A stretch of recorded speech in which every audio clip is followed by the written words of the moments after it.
This meeting is being recorded. Okay, hi. My name is Alex S. Johnson, and I run Nocturnicorn Books in Carmichael, California. It's a suburb of Sacramento, and it's a boutique literary imprint. We're extremely independent, meaning it's just me, and we have iPhone wants to join us, and I believe that's Matthew Mars in the house. So we have um, myself. I am an author, editor, journalist, publisher, and artist. And I just really believe in community and supporting the arts as much as possible. And over my lifetime, I've had the extreme privilege and honor and fortune of of encountering some amazing people. Um, and I guess I'll start in terms of chronologically whom I've known for the longest time, and that would be Ellen maybe. And so I'm going to introduce Ellen by way of some of the people who've said, you know, um, who've said, you know, who've given her praise and given her the just praise that she deserves. And so I'm just going to read from her and Ellen maybe .net. This is so a brief introduction. Um, Ellen Mabie has performed her poetry all over the country, including I want to emphasize that because we're international, Nocturnicorn Books also publishes in Caen, France, from Caen, France.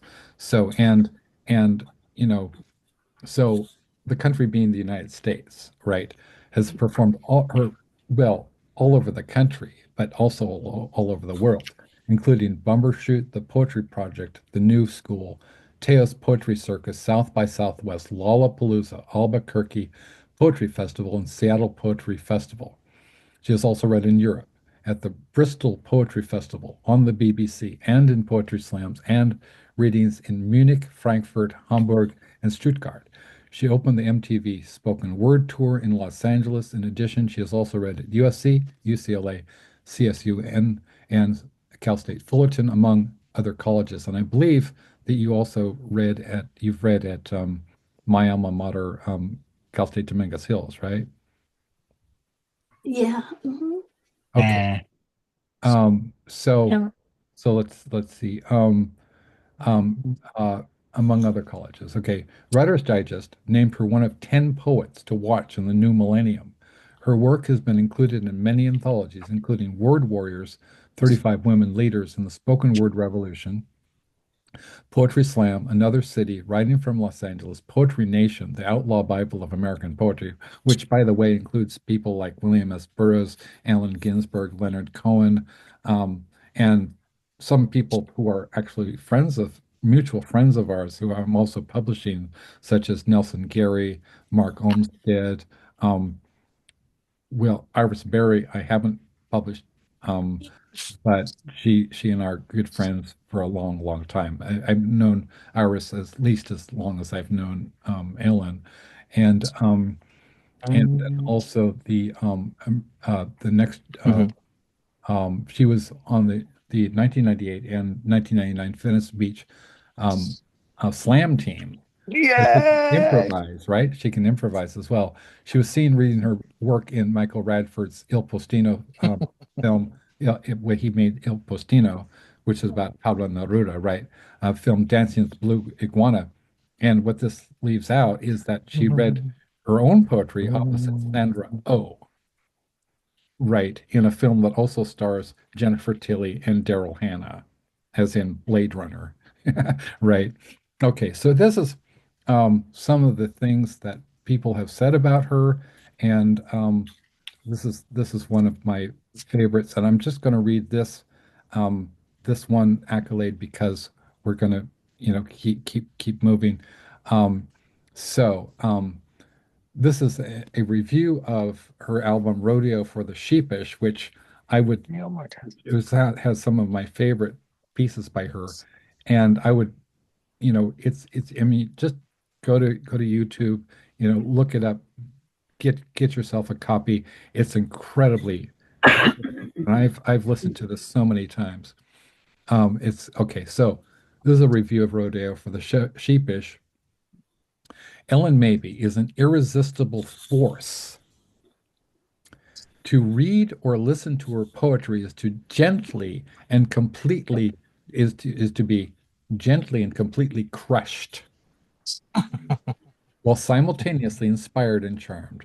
The honesty with which she so exquisitely reveals her vulnerabilities, desires, and pain is beautiful and rare. Rodeo for the Sheepish has so many great moments, and I agree with Henry Rollins. Okay, Henry Rollins wrote this. Um, the first time I listened to it, I was reminded of when I first met her many years ago and how much I liked her and her poetry. One of the standout tracks on the album, there were two girls who looked a lot the same, is a perfect example of why one becomes a fan of Ellen's immediately. I can't understand how anybody could not find an aspect of themselves in that piece. This is what Ellen does so um, well and so often in her work and on this album. Reading Ellen's poems from the page is one thing, but hearing her read them, and we're going to have the absolute honor and privilege of hearing her read some poetry. Um, um, you know, just the way she meant them to be heard is something else altogether. Ellen has a great sense of humor and reads wonderfully. The musical accompaniment on the album is not mere background filler, but a true collaborative effort between Ellen and the musicians that really works. Ellen is a very gifted writer and a true gem. And this is Henry Rollins. Henry Rollins is, of course, needs no introduction. And uh, Henry Rollins, incidentally, also published this book of hers, which has gotten a lot of rave reviews, including by Wanda Coleman. A magnificent pathos is the power that drives Ellen Mabie, placing her among the finest voices to emerge from the pre-millennium West. Wanda Coleman, okay? This book, Millennium West. right? The Yeah, pre-millennium West. I like it. This, this, right. Then that's Matthew, right? Is I Yeah, yeah. Hi, sorry. Hi, Hi, no worries. Hoodlum. Can you make yourself available to us? I don't know how to do that. I have no earthly idea what I'm supposed to do to make that happen. So I'm just, Oh, I oh know I no. can see you, Well, but I don't know how to well, see down myself. down on the Amelie, can you give him some guidance? Like it No, just I can't give him any guidance unless you look in the lower left-hand corner and you see, if you see an icon for audio and an icon for video, click I on the one don't. for video. I don't. Neither of those are there. I'm on a phone, not a computer. And that may make a oh, difference. okay. So that would make a difference. Okay. Yeah. It's okay. He's kind of mysterious anyway. Yeah, Wow. Yeah, he it might be is. better. It might be better to be heard and not seen anyway, because Well, all I know truthfully, about you is I read your amazing, biography and you- you're one of us, clearly, as Burroughs would say. I mean, um, the fact that you're into puppetry, I have just like I have this thing about puppets. I've written, one thing, a story that ah, I wrote with that I started out. We were gonna write, was gonna write it with Chris Kelso in Scotland. It was mm, in the in the puppet colony, and for the William S. Burroughs tribute anthology we're going to be discussing. And so anyway, to round out my initial introduction of Ellen, um, so this book is an amazing book, and if whoever my all two of our viewers out there, this book contains some of her best work, although she's very prolific and seems to produce a lot of now recently she's been doing a lot of haikus, which are not traditional haikus. Nonetheless, they do the job. That's all that counts. The cover art is by mm, and author photography is by a guy named Viggo Mortensen. You may know him from films such as History of Violence by David Cronenberg, or of course, The Lord of the Rings. And it was edited. It was edited by Exene Cervenka of X and the Knitters, and they just did their last I think Oh, their pretty on the last road. album came out last year or so. Ellen, maybe super fans, also include Jackson Brown and Grail Marcus, who wrote Lipstick Traces, right? Um, and this is her beautiful things she wrote. Dear Alex, thanks a lot to you and your family for your warmth and support. Best wishes, Ellen Maybe. And she kept it within the page, which is great. She kept it within the, it didn't go, although it's always perilously close to just dropping right off the page. So we have Helen Pletz in the house, just not in order of actually. Yeah. Helen Pletz is coming to us from Cambridge, England, and she is a a poet. I know so far because I've just gotten to know Helen, and maybe you could fill me in. Apologize, I haven't had the opportunity to do the deep dive I usually do because there's so many things to coordinate. But she is an incredibly impressive poet, and she also works with what happened to Ma? Is he still here? Or My Yongbo. Yeah. yeah, my He he's yeah, there. Yeah. So my Yongbo is a celebrated Chinese poet thank you. and translator. And actually, what might be fascinating, Alex, is DeepSeek nails Ma Yongbo. We put him through DeepSeek very recently. Oh Is wow. his Ma Yongbo resembles the dark matter of China's poetry cosmos.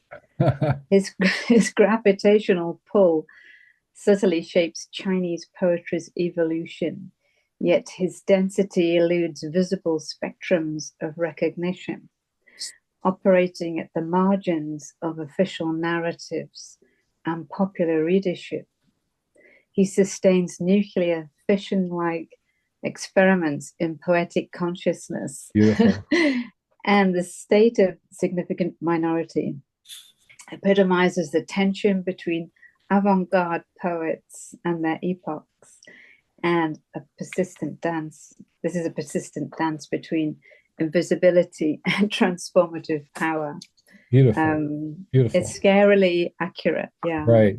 Yeah. He's been a big influence on Chinese poetry since the 90s and a big influence on my life for the last year. And we translate each other's poetry. And what we also do is we like to write to each other. So we've developed this response poetry, Oh wow, yeah. which is quite dark. I love it. And it's quite passionate. Yeah. And it's like having a pen pal, Yeah. but a little bit, Sure. Yeah. Yeah. elevated. Yeah. Right. Yeah. Because And y'all we, are avant-garde AF, right? yeah, So, yeah, it is. yeah. We're very passionate about nature, and we're very inspired by everything. But we're really quite loving, kind, sincere people as well, and our kindness is a bond, I think, in itself. What I really Yeah. respond to with Ma's work, and I absolutely adore him, and just like is that he combines the kind of the classical the Chinese you know poetic tradition, which goes back thousands of years, and I mean it is I mean some of the greatest, not just well, I mean China has such an incredible history, but of like science, of innovation Yeah. in all fields, and including the art of war. Is one of my Mhm. favorites. I don't think these days, especially, you can separate um, knowledge of strategy, of military strategy, from poetics. And what I aim to do is be a warrior for peace. But that Yes. doesn't mean it's not violent. I mean, Yeah. I wish I wish no harm on anybody, but I also wish Mm. that the agents of harm be have their capacity to do harm permanently removed, and whatever that takes. we're not talking about Che Guevara, but we are talking about, you know, that like in the Tao, right? I mean, talking about you know, in the let's say, talking about how, for example, water finds its own level, and I think that there's the balance, certainly, and so I mean, China's where we literally get the yin yang symbol, right? And so I think that poetry can be help with the with maintaining the balance. This is something that Ellen and I spoke about last time, right? The fact is, I think that the force of nature is always progressive, and Yeah. and and when you try to counter it, um, when you try to regress, when you try to stem it, it just it just flows over like water over a dam. It's like that Led Zeppelin song with where it's not they that's actually an old blues song, right? When the levee, right? But Yeah. the levee, the levee will crumble and be crushed by all of the water that's dammed up. And I mean, social justice, you know. So it's not necessarily that the revolution will be of the old school because it's no longer possible. It's no longer possible for to have, Tiananmen Square in the same way. But I think that there's another kind of revolution that's happening, around the world, and that we're part of it. And I'm so grateful to be part of this poetic, poetic and artistic revolution where we're forming bonds across the world, across the universe, We're forming bonds across the universe, right? And we are we're doing something that politicians can't do. Jimi Hendrix said music is more important than politics, right? And and I would say, um, I'm just gonna get it over with because I always make a Lemmy reference. Um, right? I just always drag Lemmy kicking and screaming. Hell yeah. You know, Lemmy, who I Let actually knew IRL in real life, he actually nicknamed me Teach because when I interviewed him for Metal Maniacs, in 20, was it 20? It was the last thing after Metal Maniacs closed, its doors because they were not as um, profitable as Zenbu Media's uh, publication called Relics, which was a Grateful Dead fanzine, right?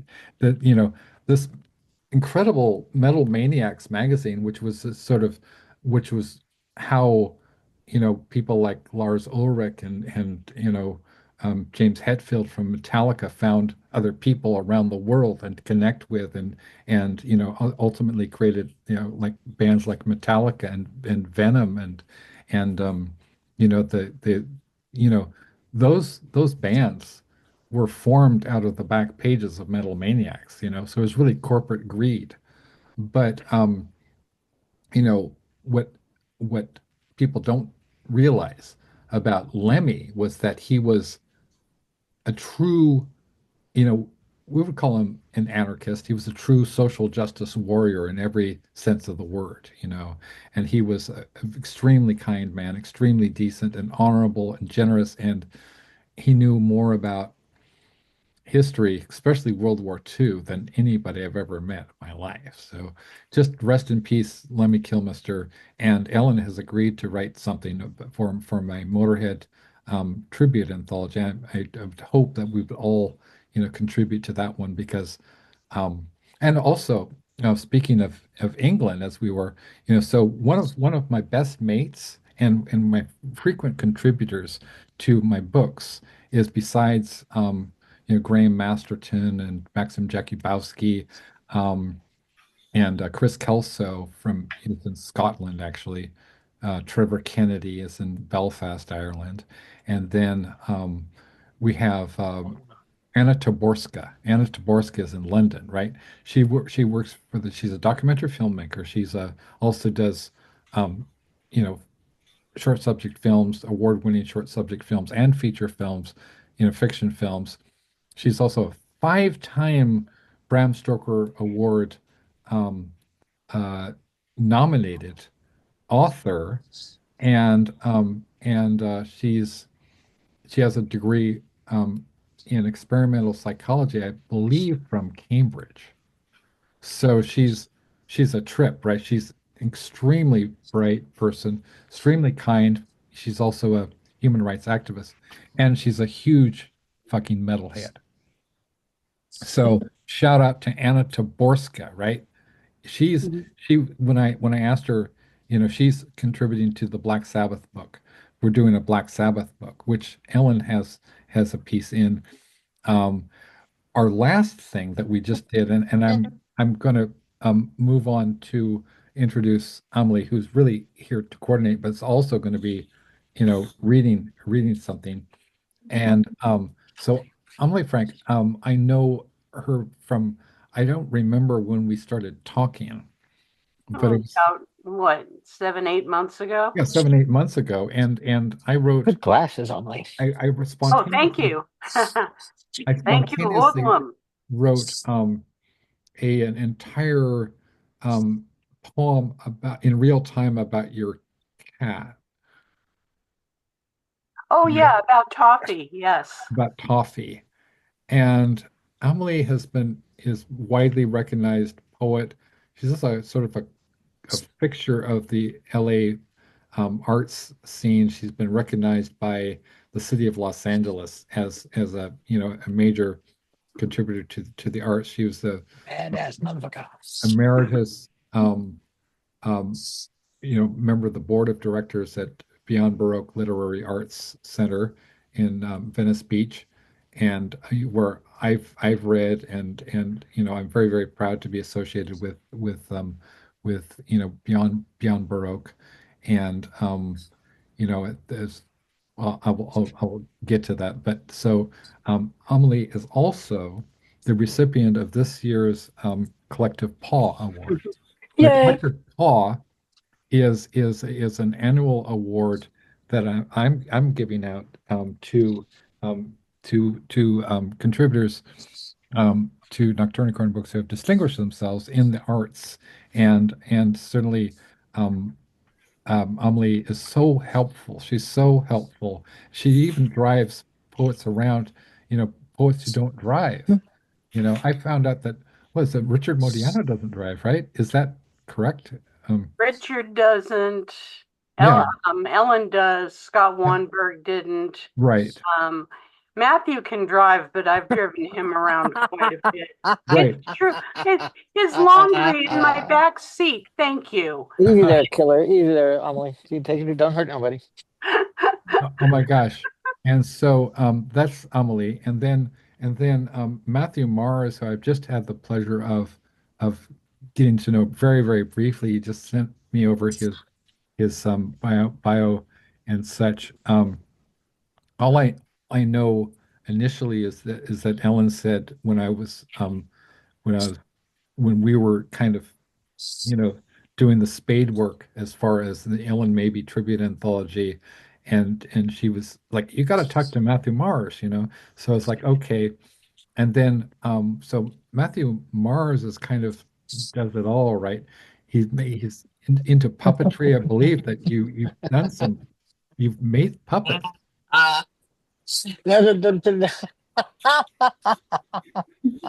I mean, if anybody who's into puppets to me is godlike. I just, I love yeah, puppets. puppet, yeah, puppet. And also something with paper mache.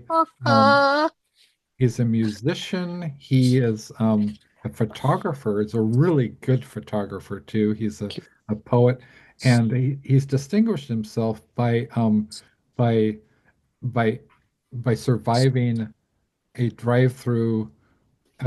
Well, a drive-through with Ellen as far as ordering a fillet of fish. She couldn't do it. She You just couldn't do couldn't it? do it. It was the most Can't terrifying do it. experience of my No. life. I wanted to make a short film about it because I thought it would win Oscars. Ellen at the drive-thru. I would watch that. I I would would I totally watch. watch it in my mind all the time. I would watch the shit out of that. I mean, you Where know, so welcome on board. Initially, this was kind of going to be a planning session for the Ellen Maybe tribute anthology, but it sort of turned into this notion that Ellen and I had discussed of reading one another's poetry. And the last time I read Ellen's poem, and and she read one of mine, and it was such a great experience, that I want to repeat that because, you know, I'm I don't take drugs, I don't drink, and so I get my pleasure out of, literature, music, arts, film, and all these things that I share with Ellen and all of y'all. And so, I forgot to mention, Amelie also works with Billy Bob Thornton, and as his web mistress, and she runs his fan club. Oh my gosh. So also, I'm just still squeeing over the fact that Amelie put my novel. I'm going to show it to you. Um, Bad Sunset into the hands of one Billy Bob Thornton, Wow. right? Billy Bob Thornton himself is in possession of my book, right? So the man who made Sling Blade, he won the Academy Award. he's And so probably got it with him while he's shooting Landman down in Fort Worth right now. this is fucking surreal, right? Billy Bob Thornton, I mean, I never get used to things like that. Just to say that casually. Um, And also, so now, um, so as I said, I'm an author, editor, publisher, and this is our latest book. Actually, the William S. Burroughs, um, a version of our literary tribute to William S. Burroughs just came out. It's called Just One Fix, and I'm revising the paperback. We're going to be doing the hardcover. It's got fucking everybody. Okay. One of my prize, um, I guess the prize pieces in the book is is a original poem by the man who wrote Bela Lugosi's Dead. Let me just, you know, luxuriate in that fact, right? Just let that resonate. Okay, David J. Haskins, right, who founded Bauhaus and Love and Rockets with his brother Kevin Haskins, David Gaston Ash, and of course the ever interesting Peter Murphy, right? And they were also in the as famously in the that song played in the opening credits of the film The Hunger, and which starred David Bowie, Susan Sarandon, Catherine Deneuve, and Anne Magnuson in a very very brief cameo, and it's just one of the most sexiest, most erotic, most um, transgressive and disturbing films ever made. It's also gorgeous. It was made by um, uh, Tony Scott, who is the brother of Ridley Scott. So unfortunately, no longer with us. But so this led to my putting together a book called White on White, a literary tribute to Bauhaus. Of course, that the title comes from the famous opening lines of Bela Lugosi's Dead, right? White on white, translucent black capes, back on the rack, Bela Lugosi's dead. You know, and and Peter Murphy just actually kind of his performance in The Hunger is really masterful. I think what people don't realize, they're just are sort of superficial fans of Bauhaus, or they're into it because of the club, the whole club thing, or it's sort of an evergreen, right? It will never fade away. that that they derived a lot of Bauhaus derived a lot of inspiration first from the art and design school of the same name, second from German Expressionism, third from the Beat generation, and fourth from Surrealism and Dada, right? So initially in the teens and 20s, people like uh, Hugo Ball, people like I'm trying to think Tristan Zara, right, are in and around the Cabaret Voltaire in Zurich, and they were extremely um, as was James Joyce and T.S. Eliot. They were very, very against the the whole the whole premise of Dada was revolt against the system that produced World War One, which was the first trench warfare. There was the first mechanized warfare. It was the first use of weapons of mass destruction. It was the first use of chemical weapons, you know, biological weapons. Um, they had machine guns, um, and and you know that led to ultimately World War One, as any scholar of history knows, led ultimately to the Weimar Republic, the resistance of the Weimar Republic, particularly the cabaret scene, particularly queer people, um, against the rise of Hitler. And so I'm kind of obsessed with the Weimar Republic because I think it has a lot of lessons for us. And certainly I think that the whole notion of, that Hitler had this idea of like the degenerate arts, the degenerate arts. He considered Dada to be degenerate, right? They were peaceful people. They were working in different mediums such as artwork, plastic arts, music, poetry, painting, collage, and other art forms.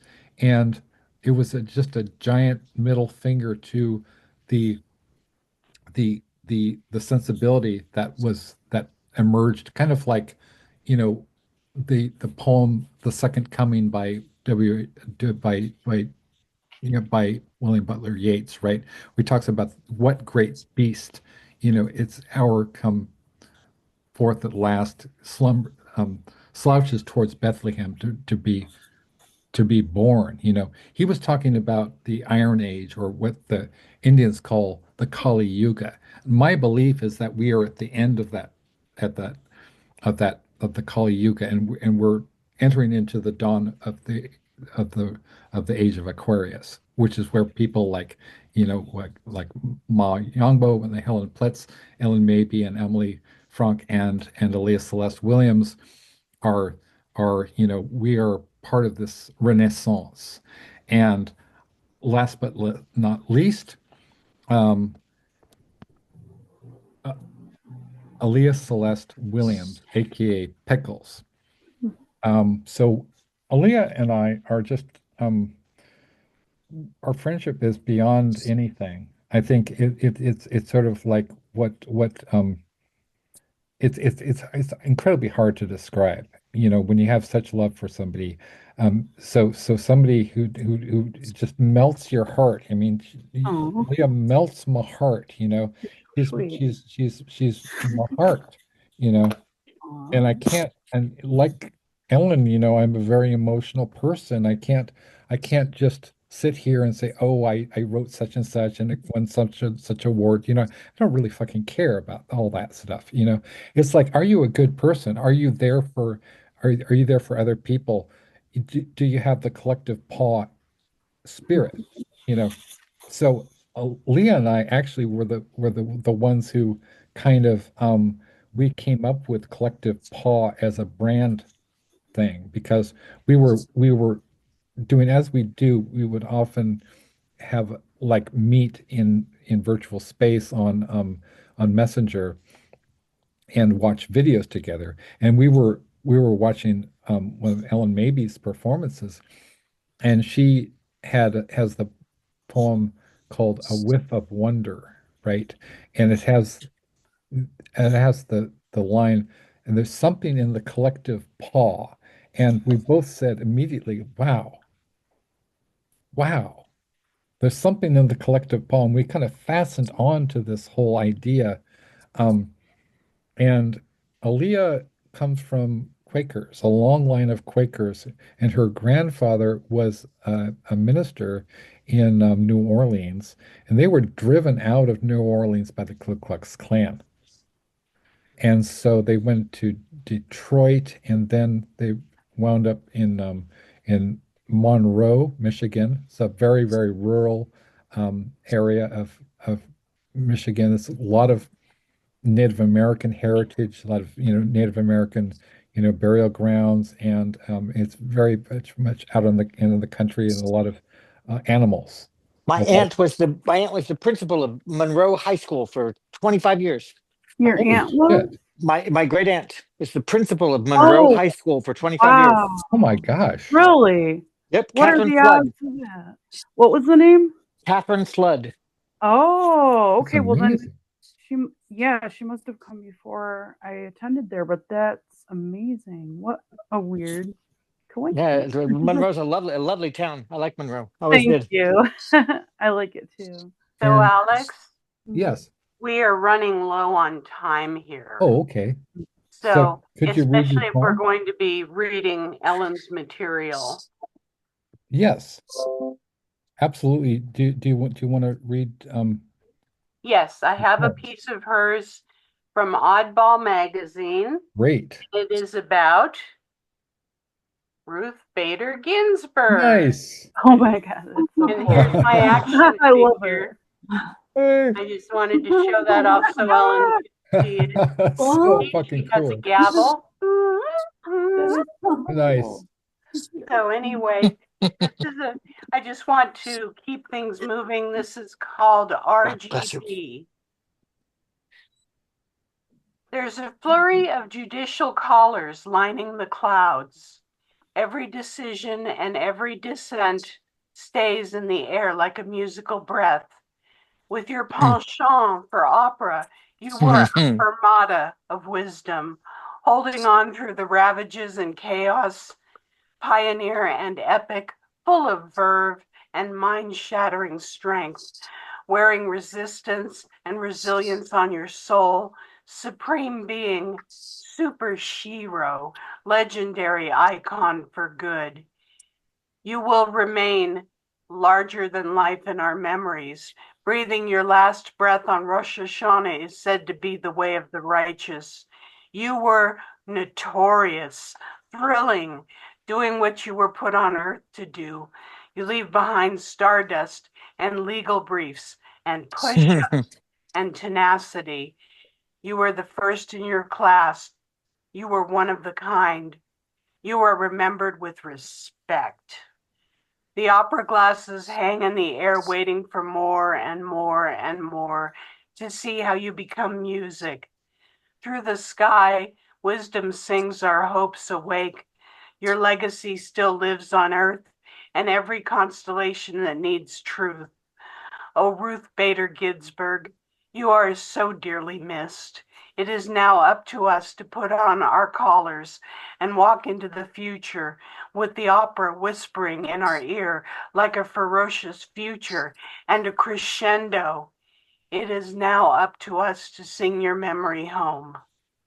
Ellen Mabie. Oh, collective paw. Wow. So yeah, oh yeah. Aaliyah, show them your Okay.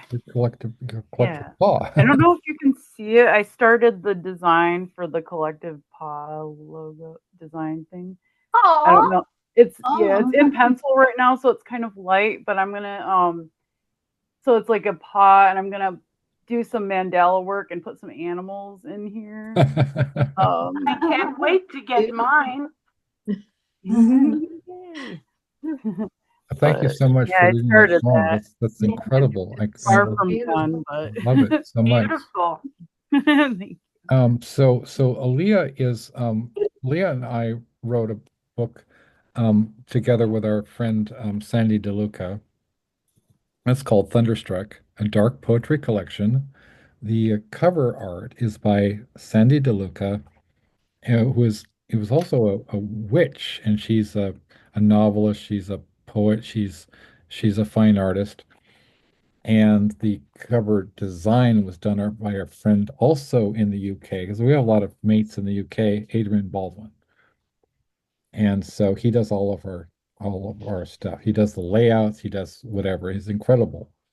And I've been associated with him for more than a decade. He started out with the Floppy Shoes Apocalypse, the our clown horror book. He did that, and he does also Phantasmagoria magazine, which has people like Ramsey Campbell in it, and Clive Barker, Stephen Jones, Stephen King, people like that. And so we put this together, and it got a rave review in Cemetery Dance magazine. For those of you who don't know what Cemetery Dance magazine, it's like, well, one Stephen King endorsed the entire magazine as saying that it's just every month he's gotta have his copy, right? He's got to have his copy of Cemetery Dance.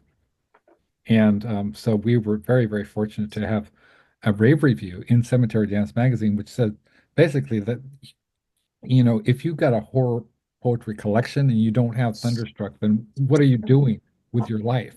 You're wasting your life. You need to go to Amazon and buy a copy. It's really very affordable, and so you can get a Kindle version, you can get a paperback version. I'm working on the hardcover. So this is an amazing, amazing book. And it was especially focused in on Aaliyah's contributions. And the reviewer, Joshua Gage, said it was like, okay, so this is an outstanding collection of dark poetry, but who's really good? Aaliyah. Aw. Aaliyah's stuff is really good. Good. So she's going to be reading from this book. Mhm. And so just to continue, so this was our last, our second to latest book that we put out, White on White, Literary Tribute to Bauhaus. It features a foreword by a guy named Billy Martin, better known to his millions of fans worldwide as Poppy Z. Brite, the man who wrote the book Exquisite Corpse, which is actually partially set in England. And we have work by our friend Ellen Mabey is in the book. We have Ma Yongbo is in the book. We have our friend who's a multiple contributor to Nocturnicorn Books, a man named John Shirley, who, among other things, a Bram Stoker award-winning author, a songwriter for Blue Oyster Cult, also wrote the screenplay to the movie The Crow. Um, uh, which came out in 1994 and starred Brandon Lee in tragically his last performance. He gave us a story. We have Michael H. Hansen, who's our incredible friend who created this. It's called the Shada Shared Universe series. And he's a super nice guy. We have Hazel Ann Lynch, who lives in Trinidad, and is the creator of something called Senior Fluffy, A Cat's Tale, which to me is like one of the greatest animal characters since Paddington Bear. And she's a beautiful person, and we've had her on the show, multiple times. We have the lovely and talented Aaliyah Celeste Williams. In We also have Sandy DeLuca, we co-wrote, we did this book with, and Caitlin R. Kiernan, who is a two-time Bram Stoker award-winning and World Fantasy Award-winning author, and a finalist for the Nebula Award, which is put out by the Science Fiction and Fantasy Writers Association, of which I'm a full member. Um, so, and she's also was called by, well, I'll just show you what the New York Times said about their work. Can you read that? One of our Yeah. essential writers of dark fiction. Yeah, right. So we have the great good fortune of having um, Caitlin R. Kiernan, who is considered a national hero in Ireland, even though they are um, you know they live in Alabama and they were raised in Alabama and down the South. And also, um, among other things, has a IQ that's greater than Einstein's and is a vertebrate paleontologist. So it means she works with dinosaur bones. And we have also, not to be outdone, we have a man named Richard Modiano, who is a sort of an icon of poetry, associate of William S. Burroughs and Allen Ginsberg, was the emeritus executive director of Beyond Baroque, um, wrote the book The Forbidden Lunchbox, which was published by our good friend Iris Berry through Punk Hostage Press, and he's just considered, one of the really is a very, very important figure in the arts. I mean, he's very, very important. Um, and so, oh no, I mean, thank you, Amelie, for for being here and your lovely reading. I really appreciate that. And I met Richard back in 20, was it 2012 or so, when actually I was invited to read, as to be a featured speaker at Beyond Baroque, and then to read from my book The Death Jazz. And actually Ellyn was very, very had a very played a very, very important role in in my developing that book, and sort of it. And also people like Rafael Alvarado were very, very important, as far as, and also Iris Berry and I read together at a poetry cafe in Redondo Beach. So, or was it Redondo? Is either Redondo or Pedro.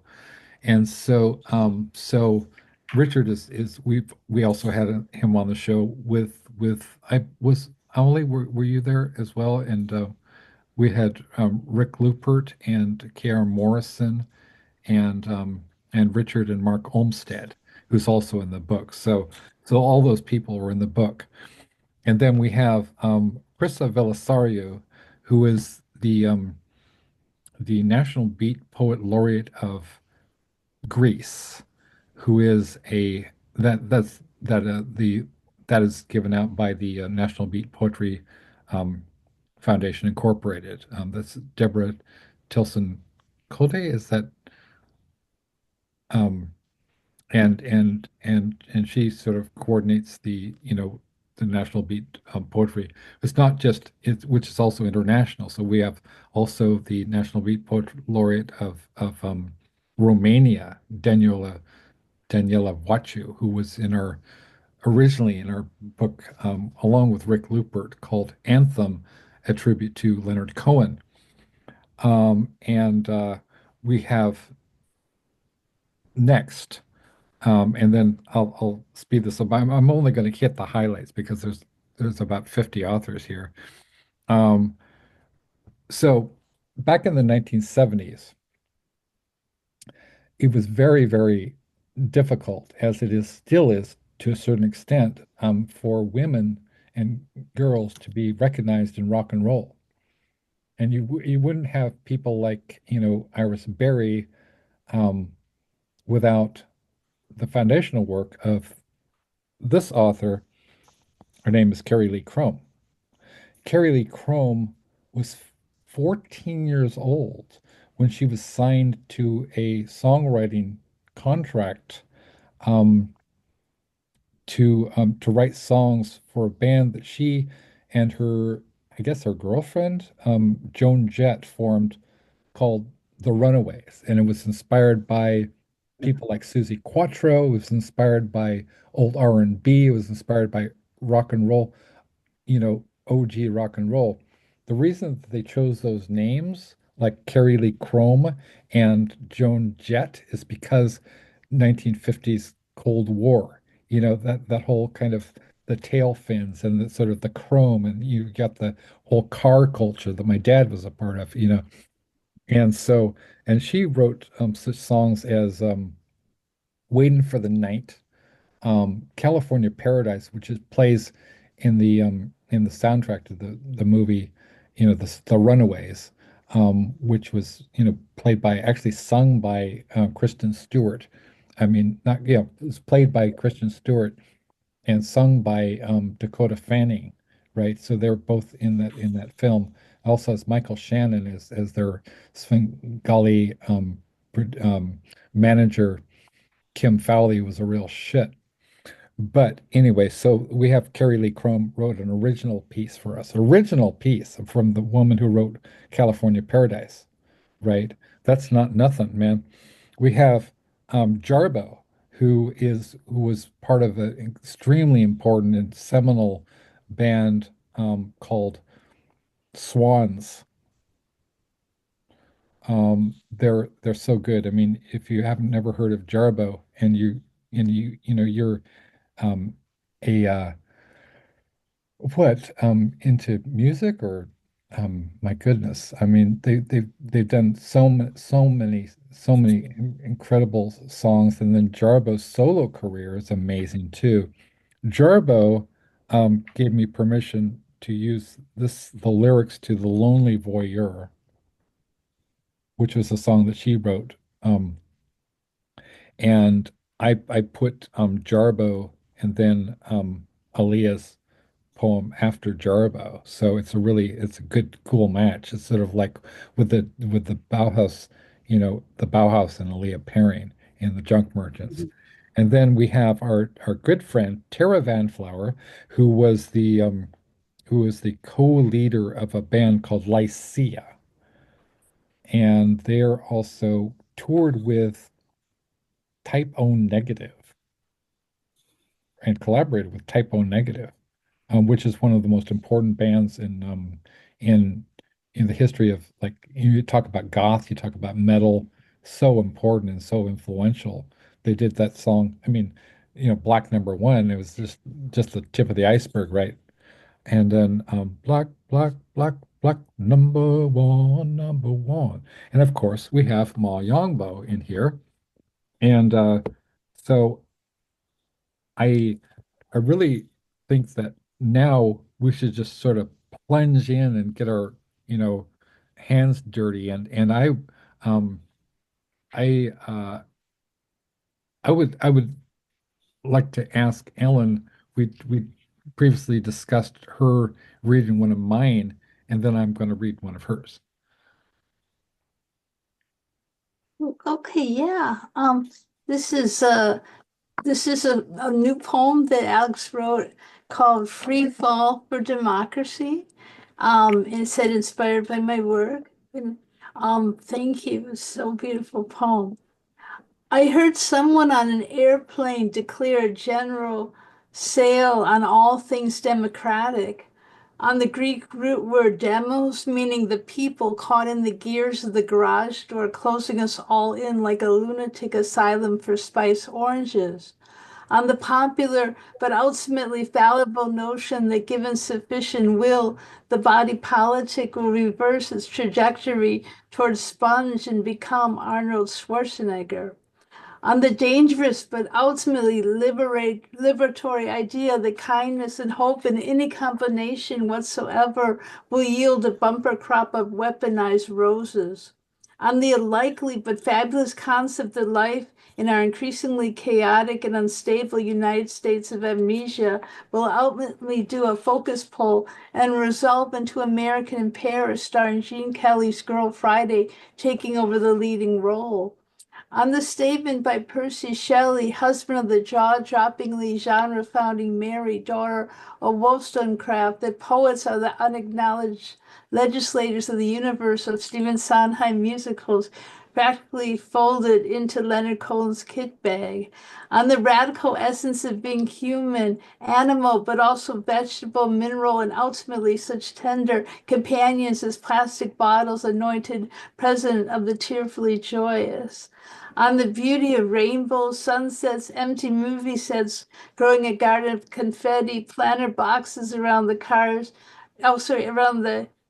Sorry, I'm putting the light on a little better even than this. I'm sorry. No worries. It's so much around the ears of haters and narcissists. On the growing up on a steady diet of Broadway show tunes, grok fest, and his face-to-face conversations, and reading the cosmos like an unfurled banner of felt, asteroid, belt, squishy soft stars, and green teeming selections of fabric of our lives. I tried to tell him that I already intuited all of this and that we should form a band of neo-hippies doing a conga line stretching like a snap rubber band back in time to Telegraph Avenue 1964 when the last good best hope for American life was a real possibility and not a tossed Caesar salad. But he had disappeared into a cloud of eyes regarding me with a cold, transactional wonderment that I was enough of a dumbass to believe in things like equality, diversity, and the whole 9 yards, built from the blue, red, and white on white, whole cloth lies told me as a child by bad actors in the peace, love, and harmony traveling troupe. And when I returned to Earth, I found a dejected crumble cake of weird memories stretching like a Cheshire cat's grin of dark matter. Love and hugs, Alex. I thought that's so beautiful. Thank you. Thank you Beautiful so much. piece. That's amazing.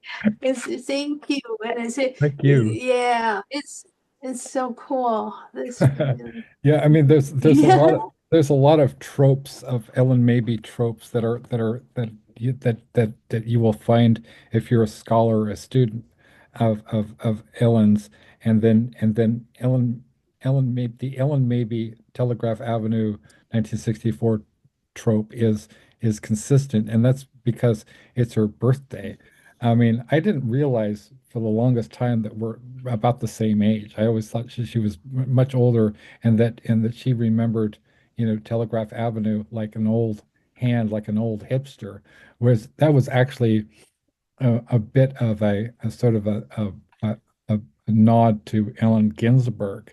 So, which we both adore Allen Ginsberg, and Ellen is considered to be the daughter of Allen Ginsberg. That's her kind of like her epithet. She's also been called the giggling goddess by S.A. Griffin. So that's pretty amazing.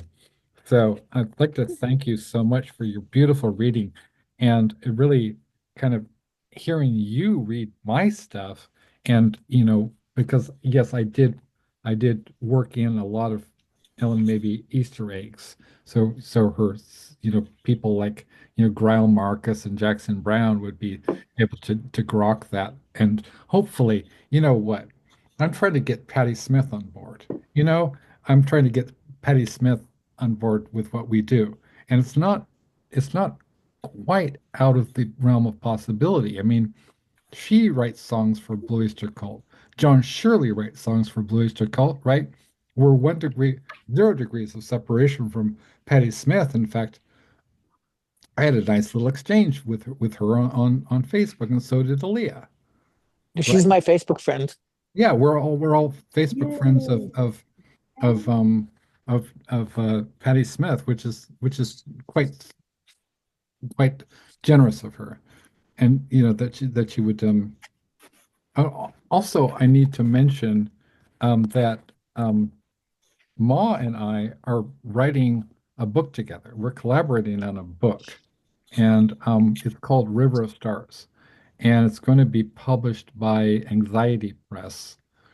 Anxiety Press is a kind of a like Nocturnicorn Books. It's a kind of a dark horse in publishing, and I really wouldn't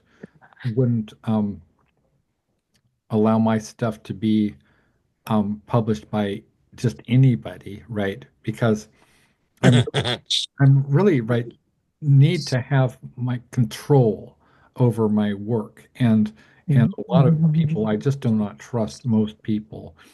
So anxiety press, I have an in with anxiety press. Actually, we have an in, and his name is Greg Tomani.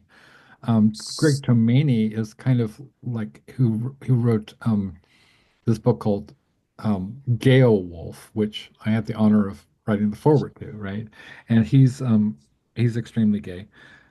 He is a scholar, a philosopher. He is endorsed by people like Slavoj, Zizek.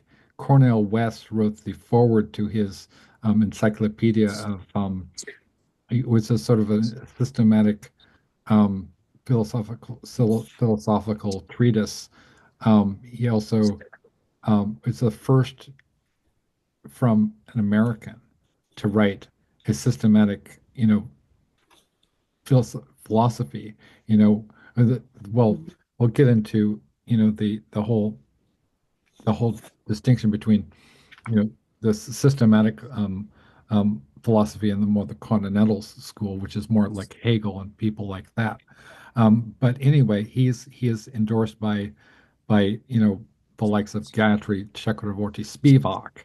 Okay, so and he also is a senior editor with Anxiety Press, and they're really an amazing publisher, and so they're publishing. So forthcoming is the uh, uh, Gale Wolf, which is the first epic queer um, epic queer epic poem in history. I mean, I don't know about that. it's also very postmodern too, because you can't get much more queer than the original Greeks, right?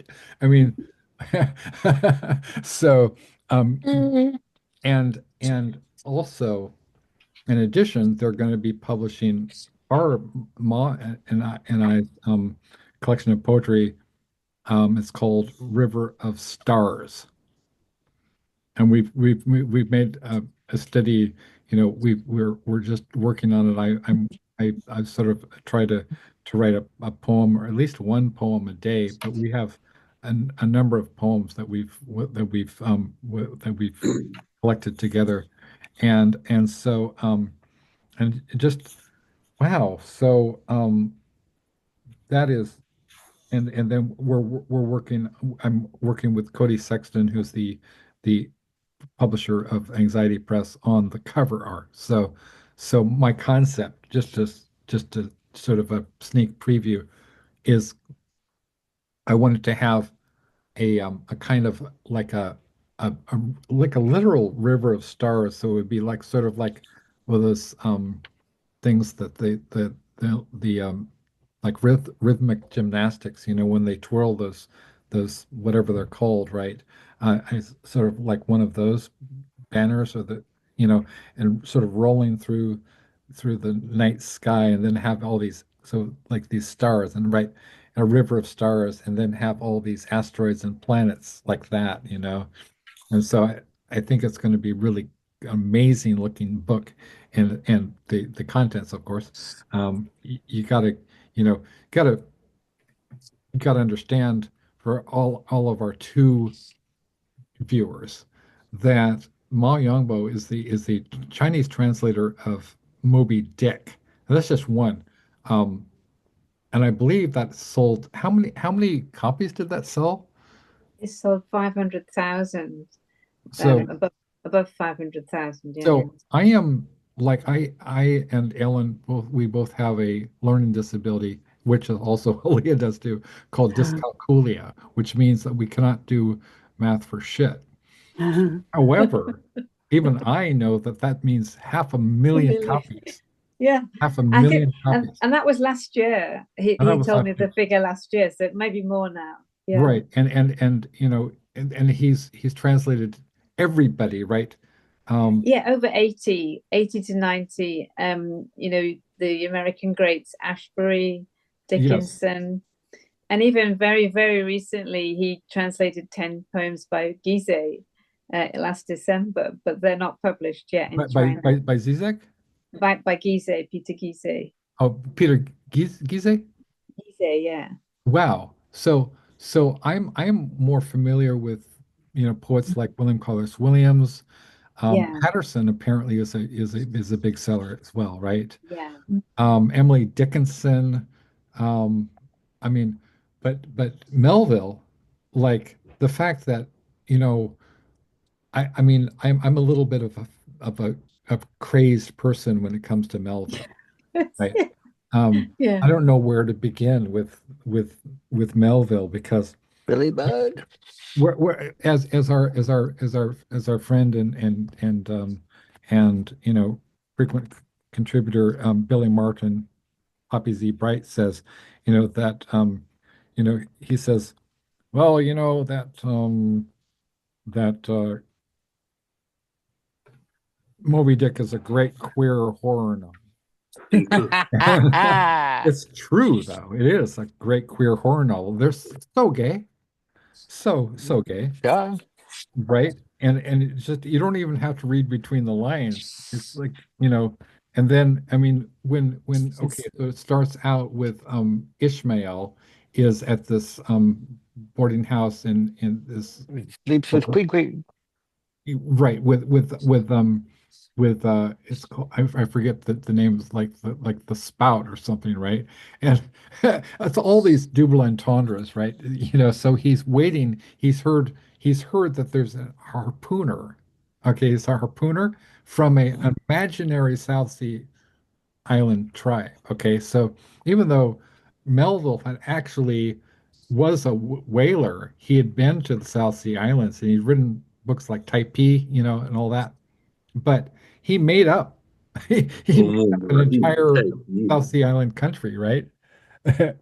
And so it's really Moby Dick is really, among other things, it's a metaphor for imperialism, right? So you have the Pequod. The Pequod was named after this Native American tribe who was genocided by the Plymouth Rock colony founders, the people who brought us the the sermon that's often quoted by American politicians, the City on a Hill speech. They were the ones that exterminated the Pequot Indians. Therefore, Melville chose to name his multinational, multi-racial crew of the, I mean, there's a multinational, multiracial crew of the Pequod, um, you know, and some of them again are they're made up nationalities, um, and it's a sort of basically it's like a very very dark joke, right?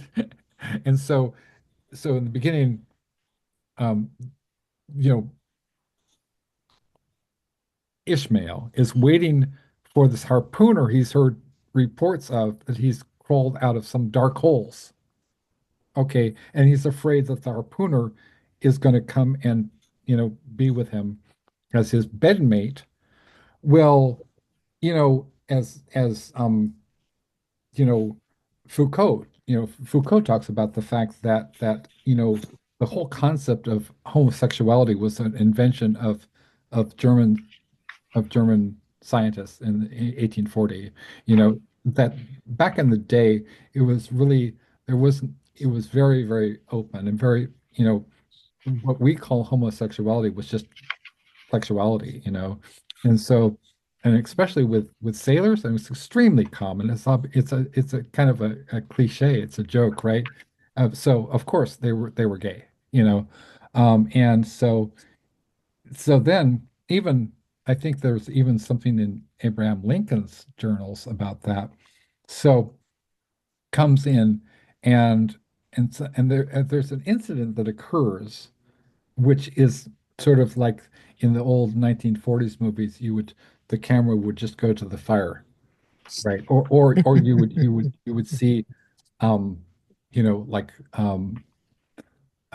fireworks going off in the sky, right?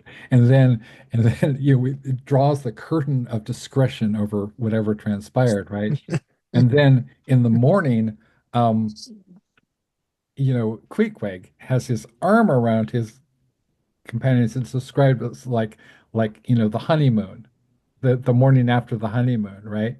You know what happened, right? And for generations of students like myself, when I asked my high school English teacher, I said, I'm pretty sure there's some gay shit that went down. And he was like, oh no, that Melville had been sort of accused of, being homosexual, whatever, but that was completely untrue. Um, and that was not accurate because when Gooey bud. when they came out with the expanded, unexpurgated British edition, that was the one where there's no question in anybody's mind that there's some gay shit that is happening right on the surface. Okay, not even as a subtext, right on the surface. And so I don't know. Well, I feel it's important to address these things, especially in today's political climate, because queer people are under attack, and they were among the people to be targeted by the Nazis. First, they targeted disabled people. That's how they learned how to cull. They learned how to systematically, and you had people like Asperger, right? Dr. Asperger, yes, who was a Nazi, and the reason that he was so into um, sort of systematically analyzing, you know, um, autistic people is because we need to know who to send to the concentration camps, who to exterminate, right? So then they went after, I mean, the Jews were just one group that the Nazis went after. They went after queer people. They went after early trans people. They went after the sex clinic in that was that Christopher Isherwood was involved with.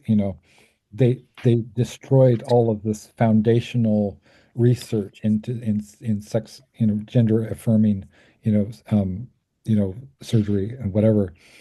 And so now we're faced with this horrific crisis in our country, but which has like a mission creep around the world because you know around the world we're not just the laughing stock. There's a travel advisory from Germany about us.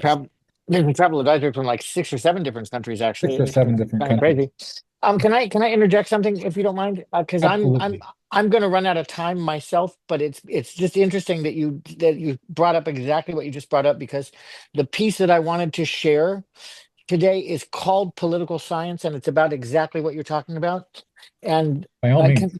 can I roll with it real quick, because I'm going to have to get out of here Yeah, right afterwards, and absolutely. I'm sorry to do that, but No worries. No worries. That's great. Yeah, please. I've had a singular experience, of course, of working with Ellen 1,000 times in a million different ways. A couple of years ago, my band did a house concert at a house up in Mount Washington, and Ellen played the part of the radio, as she does for a particular song that we do, and read a couple of poems. And um, I used to live on Mount Washington. it's awesome Right. neighborhood. And I just recall very specifically because James Palacio, of all people, shot a video of this concert that we did. Oh, And wow. there's a great moment in it when I introduce a song that I'm about to sing by letting everybody know that it's a Randy Newman song. I would And love Ellen makes this sound that. that's hard to explain. But Ellen, here's another Randy Newman song for you. No one likes us. I don't know why. We may not be perfect, but heaven knows we try. All around, even our old friends put us down. Let's drop the big one and see what happens. We give them money, but are they grateful? No, they're spiteful and they're hateful. They don't respect us, so let's surprise them. We'll drop the big one and pulverizing. Asia's crowded, Europe's too old, Africa is far too hot, and Canada's too cold. South America stole our name. Let's drop the big one. There'll be no one left to blame us. Let's save Australia. Don't want to hurt no kangaroo.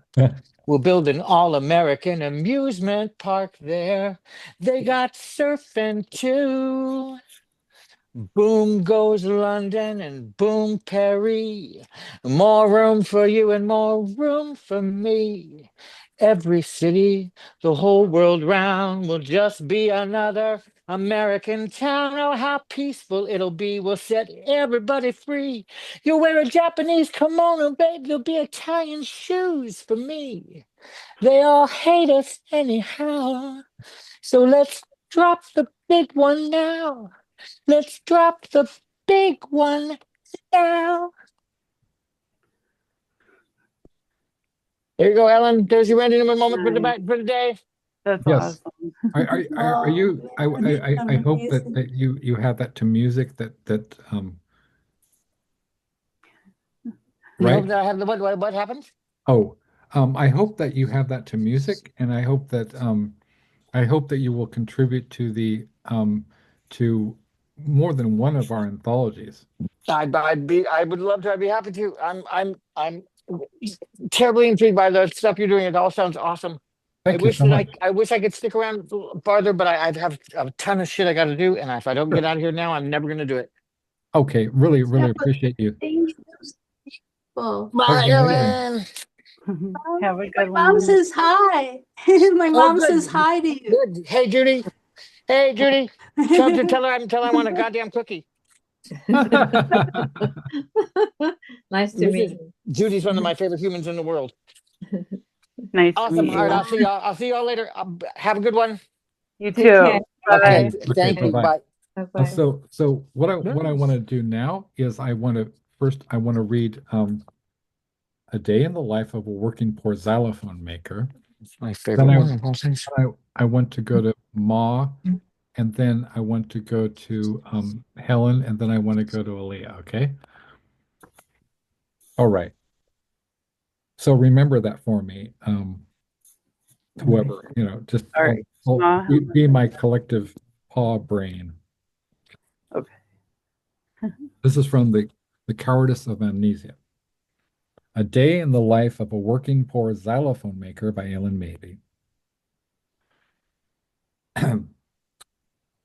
The psychedelic alarm clock that knows all of the songs by the birds, the monkeys, and various barnyard animals is broken. So I wake up when I wake up and try to call time to find out what it is, man.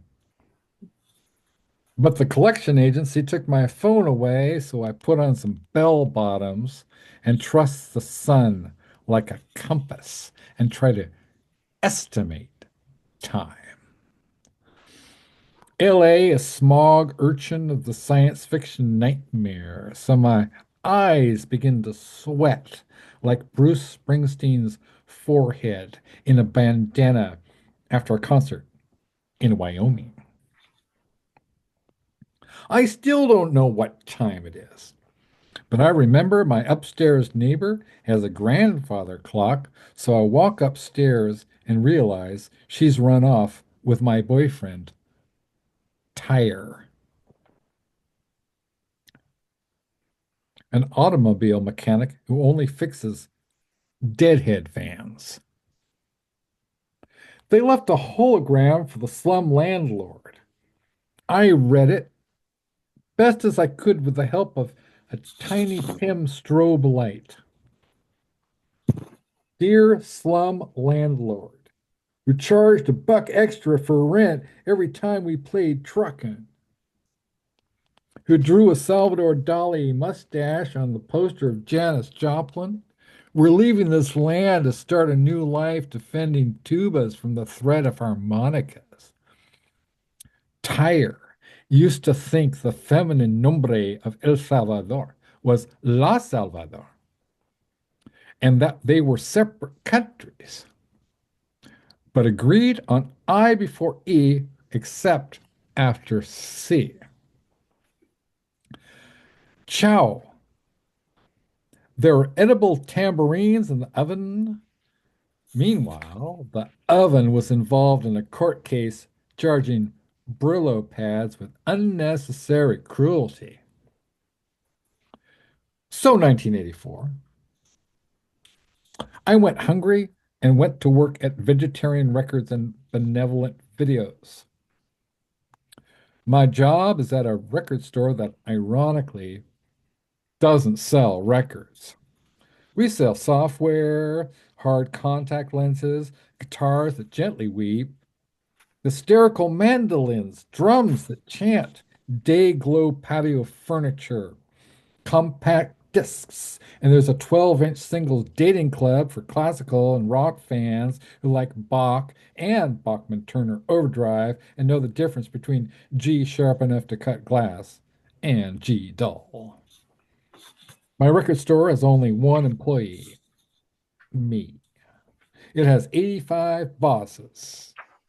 There's a boss for A to L jazz slash M to Z punk, a boss for the tofu licorice aisle, a boss for customer bitching, a boss for my bitching, a boss for time clock grievances, a boss for sexual harassments, a boss for posters of 70s disco icons turned talk show hosts. A great deal of employer tension is created by the dress code Congress. On Monday, I wear Scottish kilts. On Tuesday, I wear a see-through blouse with a polka dot bra that I burn just before my shift. Wednesday, I wear platform heels and dress up like a subway. Thursday, I wear maps on my hair and guitar picks in my teeth. Friday, I dress in a mini skirt made of spinach. Saturday, I keep the Sabbath and at least 7 out of the 10 commandments. Sunday, I dress like a mini mall, which means I wear a yogurt hat and my shirt is made out of 7-Eleven bags. And there's the inevitable laundromat tag around my neck like a steady ring. I work there to make ends meet. My ends don't even meet. Get close. Get married or nothing. My ends aren't even acquainted on a first name basis. I am paid the minimum wage, and lots of money is taken out of my paper airplane paycheck because George Bush thinks the minimum wage is too high. And subversives like me might spend money buying groceries.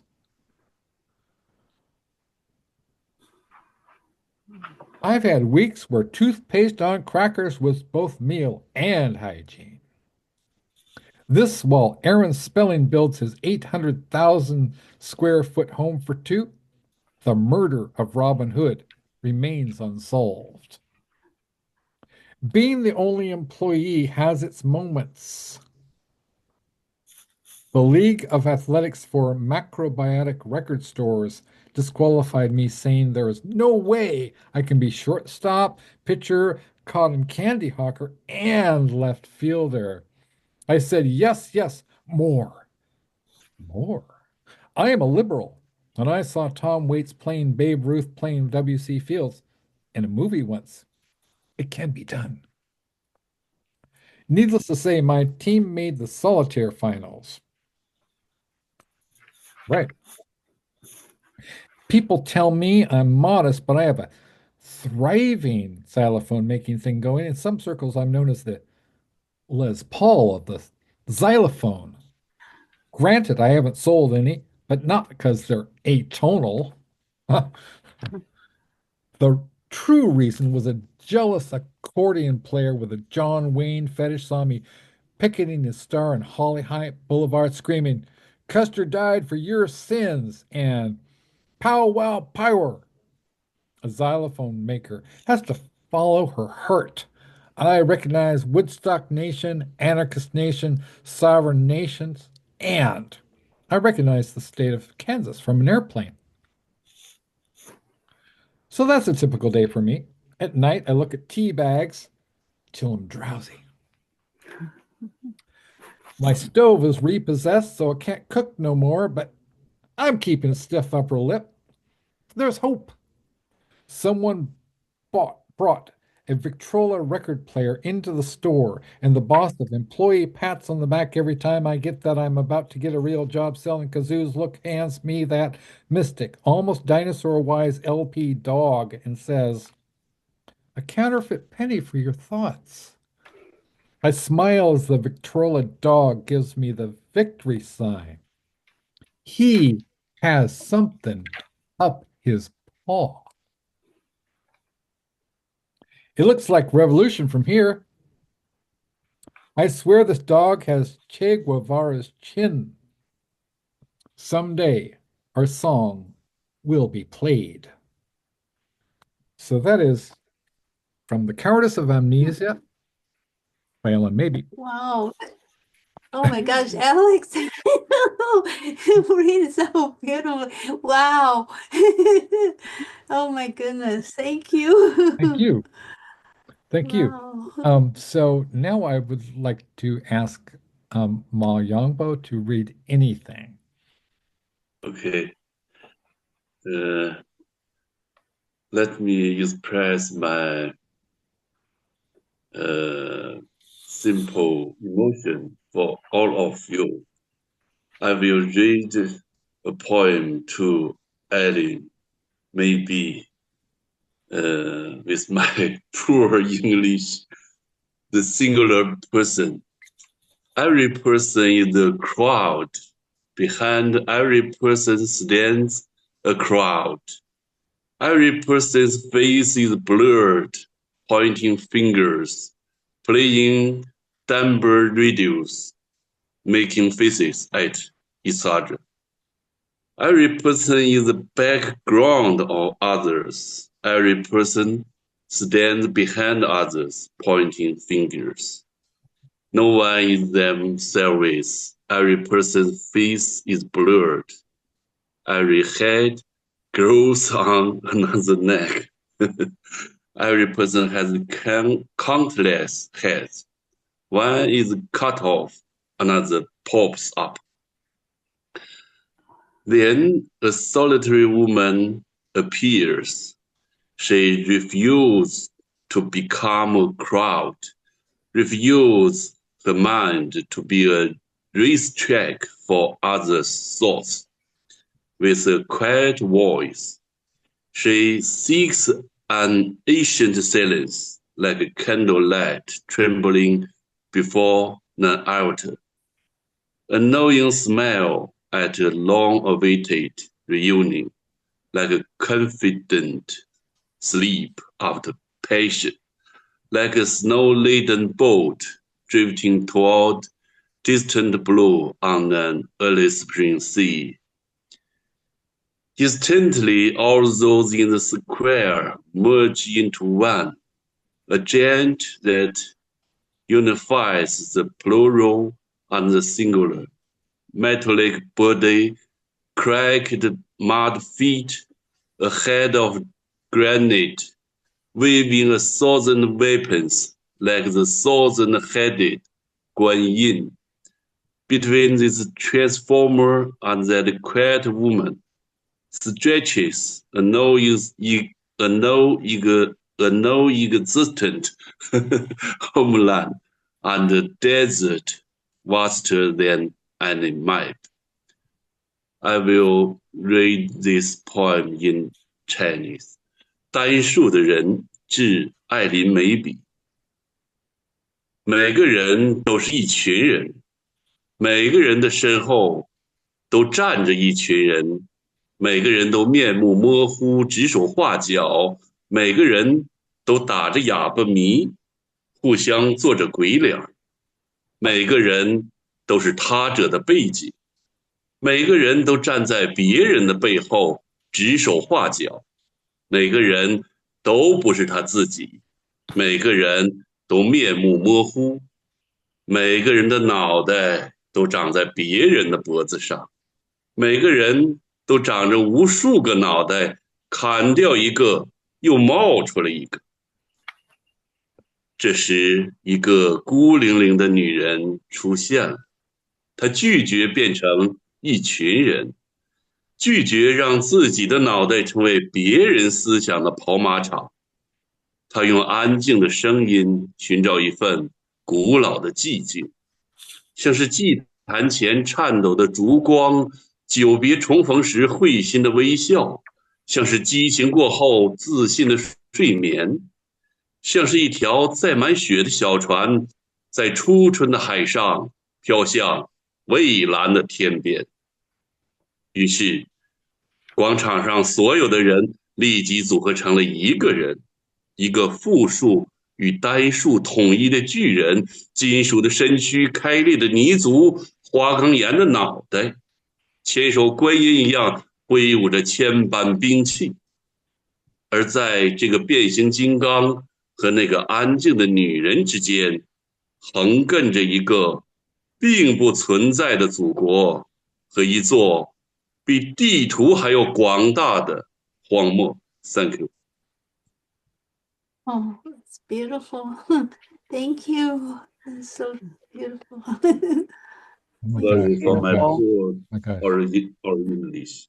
Thank you so much, Ma. Oh my gosh. Oh Thank my you. gosh. Wow. I mean, words fail me. Wow. So beautiful. And so Helen, could you please read whatever you like? Yeah, I wrote a poem for Ellyn as well. Hi, Ellyn. Hi. And maybe maybe my Yongbo can read the Chinese after. So I read this short poem for you. Thank you. It's called She is a Warm Solo Voice for Ellyn, maybe. She is a warm solo voice. We hear her. We feel this. Her words are lighter, rising in significance, and our days are rising with her. Her warmness greeting us. We know and feel that others are like us, weathering it all like us. Her voice is a yardstick to guide us with her gentle nuance. So we stay by her.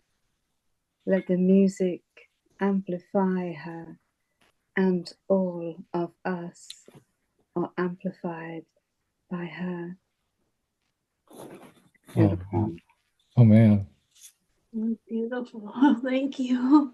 Thank you. I think that's really quite something. And it's so if Ma could read that in Chinese, please. Yes. 它是温暖的独奏之声，致艾琳梅比，作者海伦普莱茨。我们听见它，我们感受到了这一切。他的话语更加轻盈，意义更加深刻。我们的日子随他一同上升，他的温暖迎候着我们。我们知道并感觉到他人和我们一样，历经一切，和我们一样。他的声音是指引我们的标尺，以他温柔的精微之处。于是，我们留在他身旁，让音乐将它放大，而我们所有人也都被它放大了。That's all. Thank you. Wow. Oh Beautiful. my gosh. Thanks. Thank you. Oh my gosh. Wow. So that's so and it's really I think that kind of speaks to something that we all feel about Ellyn is that she's this warm,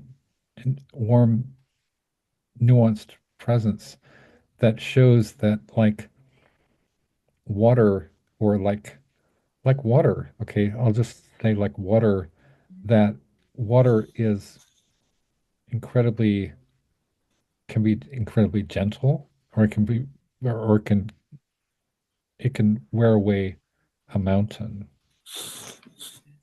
and Ellyn is water. I don't know. I like I think I was talking to my dad like this last week, and I think we both simultaneously said Ellyn is an ocean, you know, like there's something about that warmth that we really feel protected. We really feel protected, that the collective paw is kind of, is there, and it's like with everything, there's duality, and you have like what Aaliyah and I, well, when Aaliyah was working for Taco Bell, to this the fast food restaurant chain in the United States, and I think probably around the world now that everything is corporate America. And then so her her workmates were kind of jerks a little bit. They would play kind of this awful hip hop stuff, and they would always up to stuff, always, you know, and so I would go to sleep, I'd wake up, and there would be this long, long series of rants and that she would leave on my Facebook. And so I came up with the idea of having a shoulder bear. But do you need a shoulder bear? Yes. Meaning that, Ah. like, so there's two aspects of a bear. A bear can be tender, or a bear can give the hard paw. For friends and nice people, tender paw, right? But the hard paw for assholes, and a punching paw you know, um, for people who really need a punch. And I would just ask, do you need a shoulder bear? Right. So we had this whole thing even long before I introduced Aaliyah to Pickles to Ellyn, and we all became friends. So this our kind of our affinity for animals has always been very strong, and I think that's one of the things that bonded us together. And so I would love for Aaliyah to read whatever she wants to read. Okay. Well, um, I like the getting to listen to everyone else's poems for Ellyn because I still have yet to start mine. I'm kind of a slow writer. I'm not nearly as prolific as y'all, but I appreciated getting to hear them because it'll probably help me with my own. And but I did kind of try to throw a little few lines together here that is just, oh, I could use that for part of it, but um I just was thinking of, because I know Ellyn loves animals. I'm sure all of us do, are big animal lovers, and uh I was just gonna put the difference between ink and animal is drawing and drawing one in. That's all that I got so far. But I wanted to start out with something like that because I know that she loves animals a lot. So Could I you don't know. repeat that? Because that's really good. The difference between ink and animal is drawing and drawing one in. That's And perfect. yeah, it was Yeah, just that's cool. an idea. Thank you. Yeah.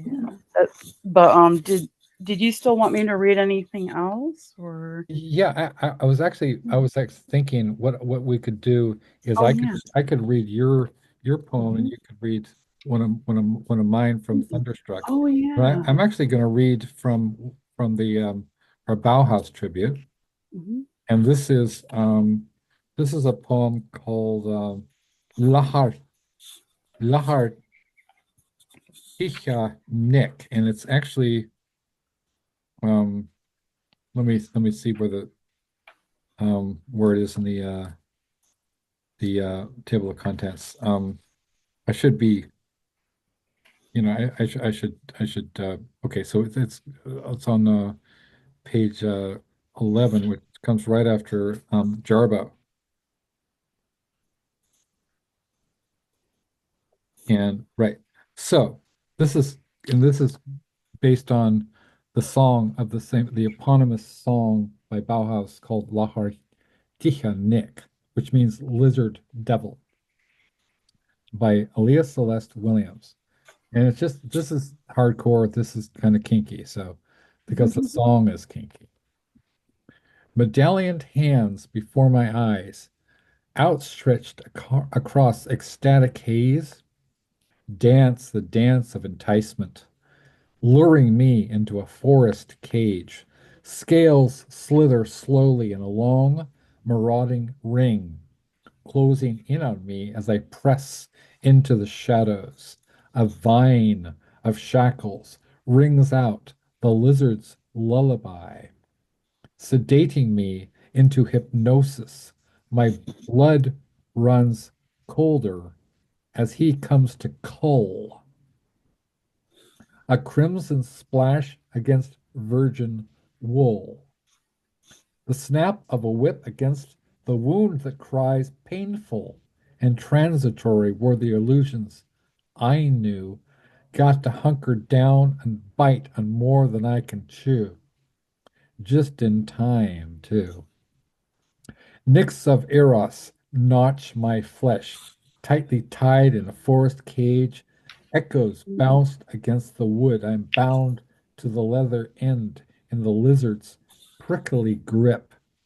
Off the map, beneath the whip, Nicks of Eros notch the edge of a dangerous ledge that narrows beneath my feet. Now, if we could just get Peter Murphy to sing this. I dare not lift lowered eyelids, a nervous flinch, one last misstep between the cracks, if I should slip off the map beneath the whip, trapped in the cage of Lahar Nick. Can you envision, can you hear Bauhaus playing that song? I love that idea. So that would be amazing. David, Kevin, Peter, Daniel, hello? Please, make this book into an album. Oh, yeah. We have so many great poems in there and great writings. So if you could maybe read one of mine. Okay, yes. All righty. Or I was trying to decide which one, but yes. Yeah. Oh, yeah. Yeah, I could read that other one too, that but I will definitely, I'm trying to decide which one I want to read because I love so many of your poems. Oh, Pickles. I got cat people. Cat people's going. Can I read cat people? Yeah. All right. So this is one of Alex's from Thunderstruck. I just like this one. She preens and shakes her paws, raking imaginary mice with very real claws, practicing her stalking till her capacity to capture her marks balks and nothing. And here she is, her outline scrambling, pixels popping into place like fireworks. Stars stream from her eyes. She draws you to her sacrifice. And once she's fed, she licks her paws so daintily, a savage pretty thing, plump, sated. She slumbers before the fireplace, dreaming of her kingdom in the cat world with double moons, a cemeterial world, teeming with multitudes of her kind, whirring through the sky in flying saucers, untamed and without masters. They play cat's cradle with our human fates and watch our dramas like a TV show. To them, we're clothed in absurdity. To their omnifocused minds, their ways are slow. Stretch on Schrodinger's catnip, they weep with laughter, pouring from jade eyes, I love that line, at our politics and mannerisms.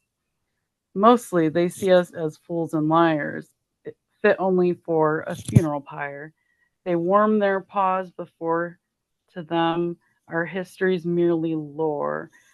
Shot out of a head cannon, laughter as feline medicine. Thank you.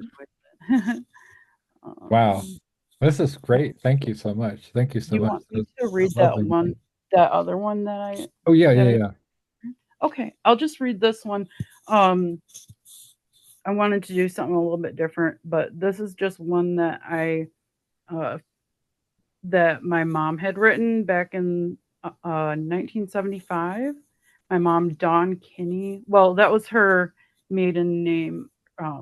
Her name was Dawn Contreras, but Kinney, Kinne, was her maiden name. But um, so, and she had this framed. I love it because it's like it just makes me happy every time I read it, and it just makes me feel good. It's very peaceful, and I don't think she has a title for it, but um, I think I probably take after her. I always have a hard time titling my pieces too, but here's the poem. And I touch the flowing river as the earth touches the sky, and I fly beyond and arise to be born again, to learn and relearn and discover, rediscovering, to touch the earth, the clouds, and the sun, to touch the world within me and fly beyond the corners and the boundaries of my ego. And I see the God self within. I shed the distance and release the barrier between life, soul, body, our being.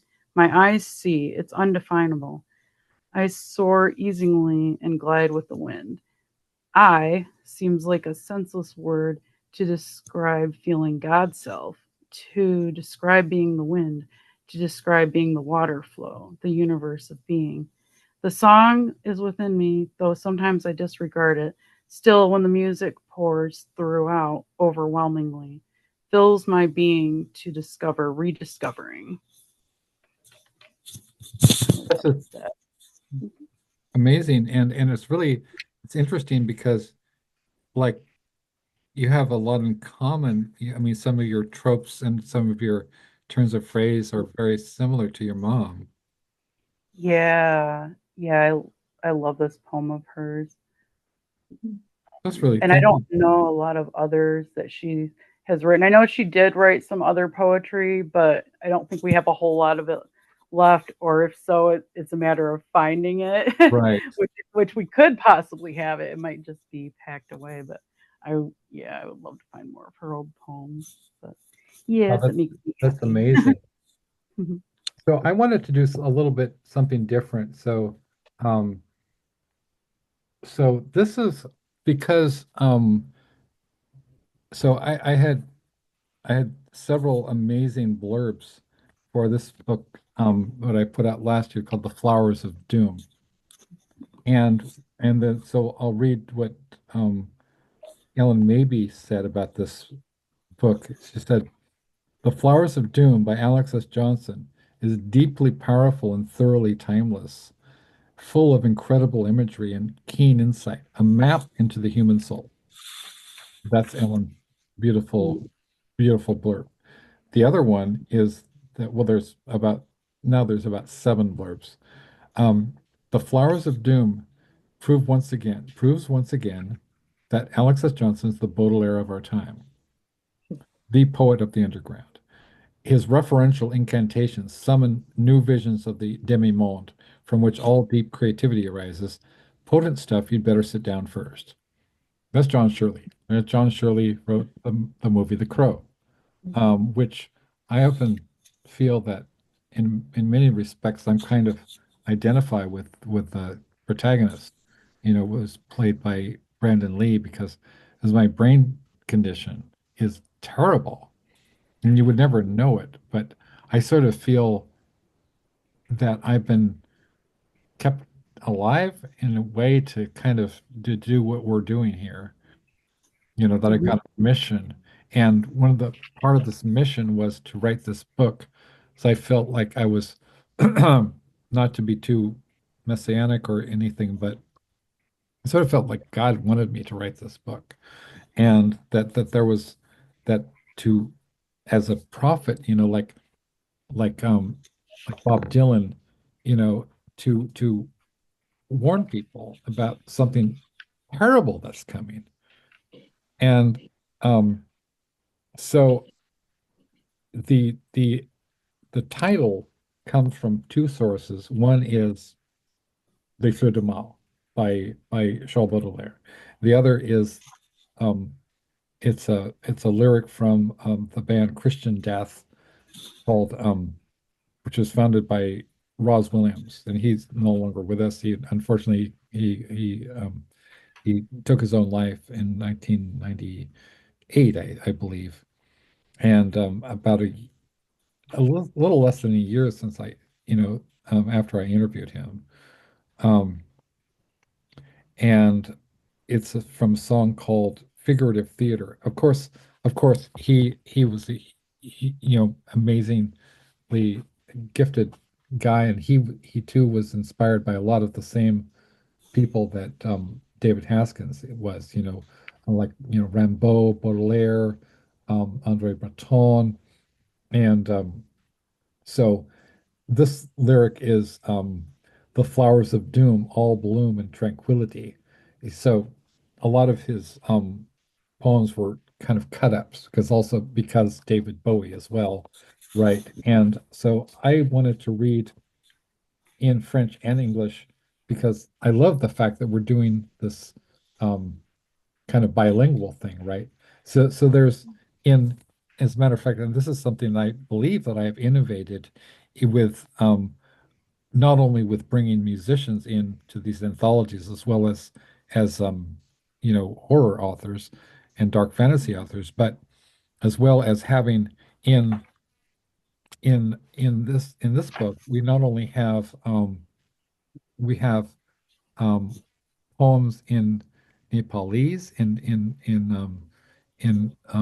Bengali, in Chinese, for courtesy of Ma, and we have French and German. So some of the um, about six of the pieces in this book, including a original libretto, which was written in German and English. So this is absolutely a unique book. I mean, it does nothing else like it was remotely like it. Um, and now I wish we had Amelie here because my French is not that great, but the guy who's translating this book into French is named Seb Dubinsky, and we had him on the show. He's a Sorbonne graduate. He's a acclaimed science fiction writer and also um, is a university professor in Denmark. And so he'll be able to do this justice. So what I did was this is a little bit cheeky of me, and I didn't mean to be cheeky, but I opened up the book with To the Reader by Charles Baudelaire and deliberately trying to reposition because there have been so many. This is kind of like really it's a tribute. It's a solo tribute, with one exception, a poem that I wrote with my dear friend Michelle Fairchild. But it's a kind of a almost it's a one man Baudelaire tribute. It's also a tribute to Dada, and to all of my influences, including Ellen maybe, and it has which are vast number of influences like Shakespeare, Dante, Henry Miller, Henry James, you name it, Joseph Conrad, et cetera, et cetera, et cetera, Edith Wharton, um, School of Business. If I were writing if I were writing an Ellen Maybe poem, I would add Edith Wharton School of Business, and then I would add something after that, right?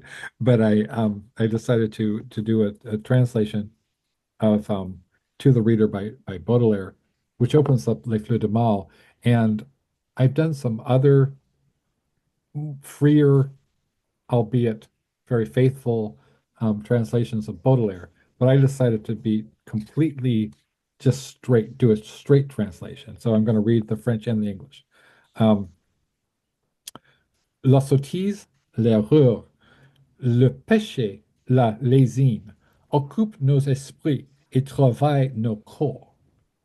Et nous alimentons nos aimables remords comme les mendiants nourrissent leur vermine, which means drunkenness, error, sin, greed occupy our minds and tax our energies, and we feed our remorse in a friendly way, like the beggars feed their vermin.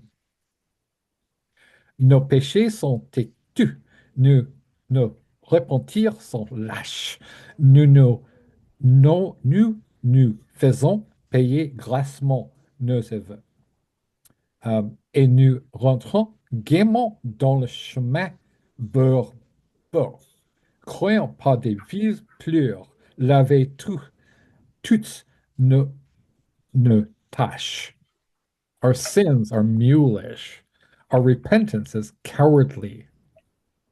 We expect gold for our lame confessions, and we cheerfully return to the muddy path, believing vile tears will wash away our blemishes.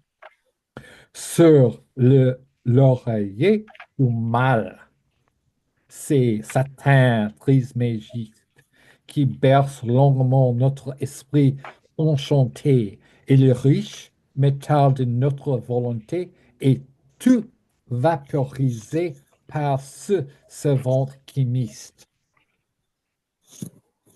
On the evil pillow lies thrice great Satan, who lengthily cradles our enchanted minds and, wise chemist, completely vaporizes the rich metal of our will. He's extremely metal. I mean, Baudelaire, you know how metal he is. The band, this Celtic Frost in Switzerland did aren't the only metal band that adopted a Baudelaire poem. There's others too. C'est le diable qui tient des fils qui nous remuent, aux objets répugnants, nous trouvons des apasses. Chaque jour, vers l'enfer, nous descendons d'un pas. Sans horreur, à travers des ténèbres qui pointent, which means the devil pulls the strings which fidget us about. In disgusting objects, we find all that is splendid. Each day, step by step, without horror, through stinking shadow, we descend to hell.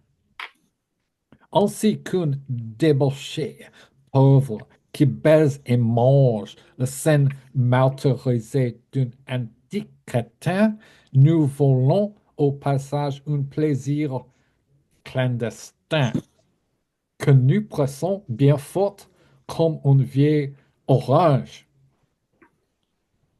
Like a poor debauched man who bruises and eats the martyred breast of an old harlot, we derive in so doing a secret pleasure that we squeeze out like an old orange.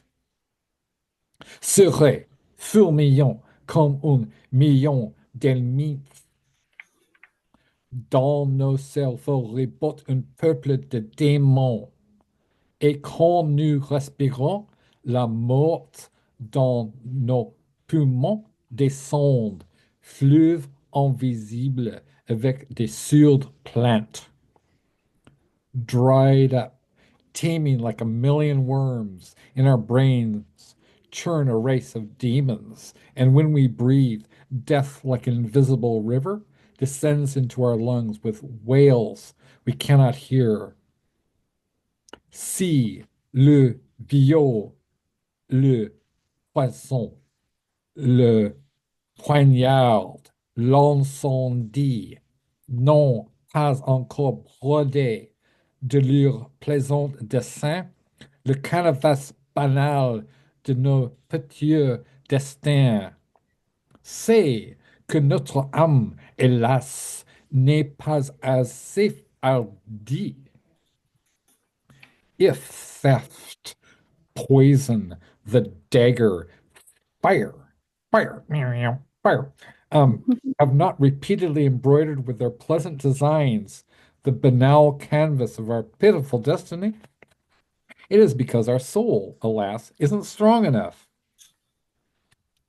Mais parmi les chacals, les panthères, les lys, les singes, les scorpions, les vautours, les serpents, les monstres glapissants, hurlants, grognants, rampants, dans la ménagerie infâme de novices.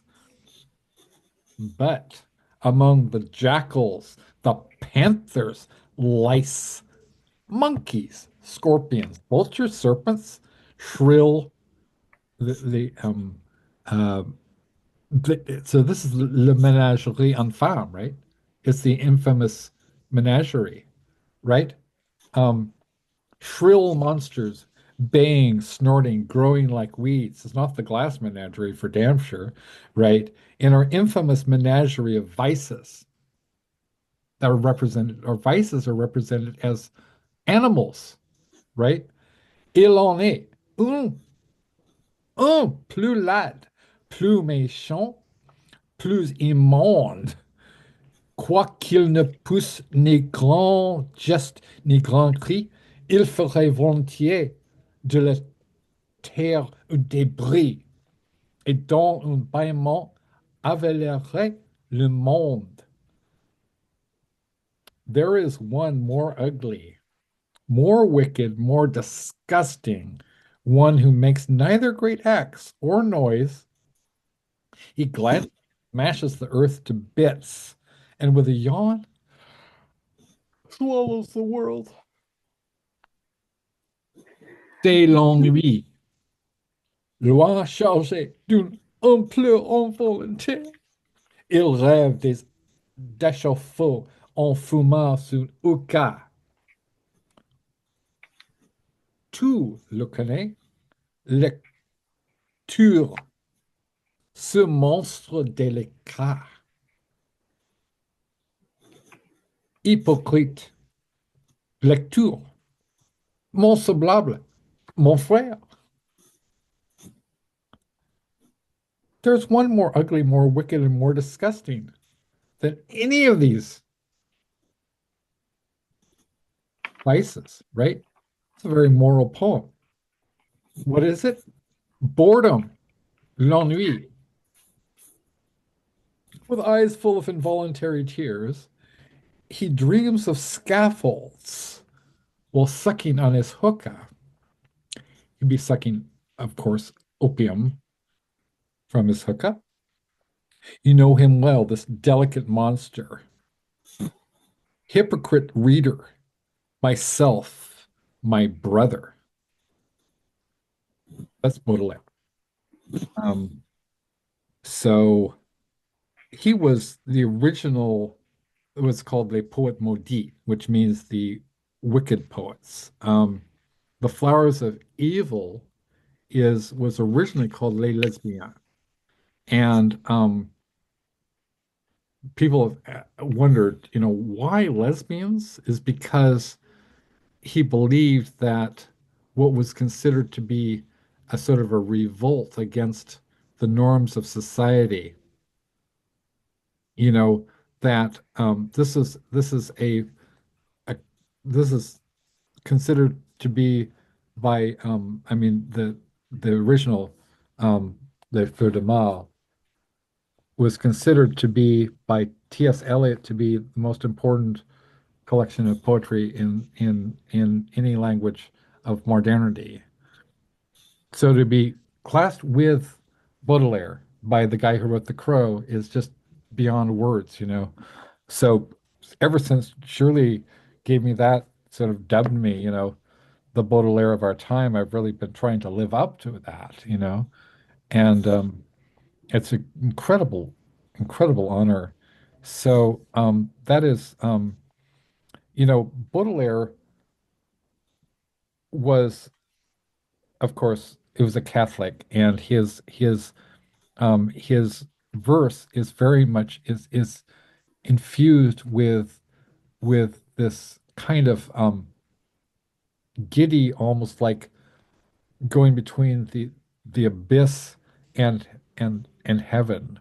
Um, and he was trying to seek the infinite. He was trying to seek the eternal, much like William Blake. and and um, and I think that I just I don't um, I don't think that let me see if I have my Blake because Blake of course is so significant to all of us, and as far as piercing the veil, right? My dad's professor Harold Bloom at Yale, um, he was a Gnostic. He followed the Gnostic. Of course, he was Jewish, but he followed the Gnostic tradition. The Gnostic tradition means that it's an ancient sort of it's a it's a sort of was considered a heresy, right, by the by official Christianity, and they would literally people would be killed if they followed Gnosticism. The whole idea is that beneath the surface of everything, there's this the truth, but you have to you have to pierce through the veil of this apparent world in order to get to, what Baudelaire talked about, the forest of symbols, une forêt de symboles, right? That the world is nothing more than a code. And if you could crack the code, if you could look through the symbols, you could see reality, complete reality. So I'm going to, if you don't mind, I'm going to follow up this, um, um, and then I'm going to, with Blake, one of Blake's most famous poems. Then I'm going to go back to Ellyn, then to Helen, then to Ma, and then to Aaliyah. Then we're going to close up, right? Okay, so this is from The Marriage of Heaven and Hell, right? And this is I love Blake so much. I mean, I have about six copies of Blake, and they're all different versions. At the Northern, version. I have the one that was with commentary by Harold Bloom, right, which is incredible. So I have, my dad, right, was a favorite student of Harold Bloom, and so I have him as a resource. Really, I have him to thank for um, well, I'm so fortunate that he's still with us, right? That he really turned me on to things like, Ginsberg and Chaucer and Shakespeare, you know, and having been taught by Bloom himself is an incredible thing. It's part of this warmth, it's like the the warmth. Um, okay, now also bear in mind that this was actually a satire, among other things, of Swedenborg, who wrote the book Heaven and Hell, right? So, Swedenborg, the mystic um, poet, um, it is also it's contextually, this is the protagonist, the poetic voice, which is the prophetic visionary voice of William Blake himself. He's gone to hell, and he's listening. He's hearing the truth from demons. The reason it's called the marriage of heaven and hell is because we live in duality, but God exists in eternity, and truly everything is eternal, and there's no time. So in order to affect that alchemical transformation of vision, he invites us to take a tour through heaven and hell, like Dante, right? Very similar, or like Conrad, in Heart of Darkness. So this is a proverb from among the proverbs of hell. The ancient tradition that the world will be consumed in fire at the end of 6,000 years is true, as I have heard from hell. For the cherub, and this is his print, So you cannot understand Blake without understanding that he was a printmaker, and the poems were and the art were absolutely indissoluble. Yeah. For the cherub with his flaming sword is hereby commanded to leave his guard at the tree of life, and when he does, the whole creation will be consumed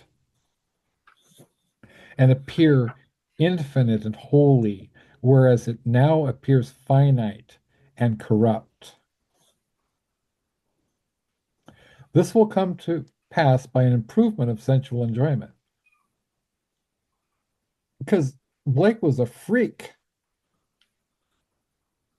I could tell you things, I'm not going to get into it, but first, the notion that man has a body distinct from his soul is to be expunged. This I shall do by printing in the infernal method, by corrosives, which in hell are salutary and medicinal, melting apparent surfaces away and displaying the infinite which was hid. Now, this refers to printmaking. So he created a process whereby he burned away his plates, his metal plates, his steel plates with corrosive acid, leaving only the negative space, which you would then fill. And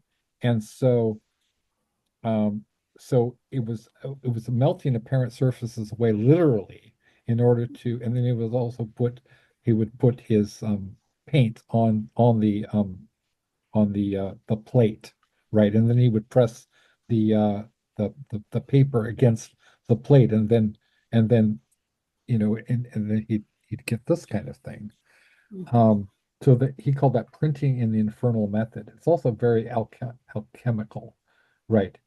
Because sort of like the whole idea that the Philosopher's Stone, is both a metaphor and it's actually a real thing too, transforming base metals into gold, meaning our soul, by burning away the everything that's not our true self, by printing in an infernal method. And then he says, if the doors of perception, meaning the senses, if the doors of perception were cleansed, everything would appear to man as it is, infinite.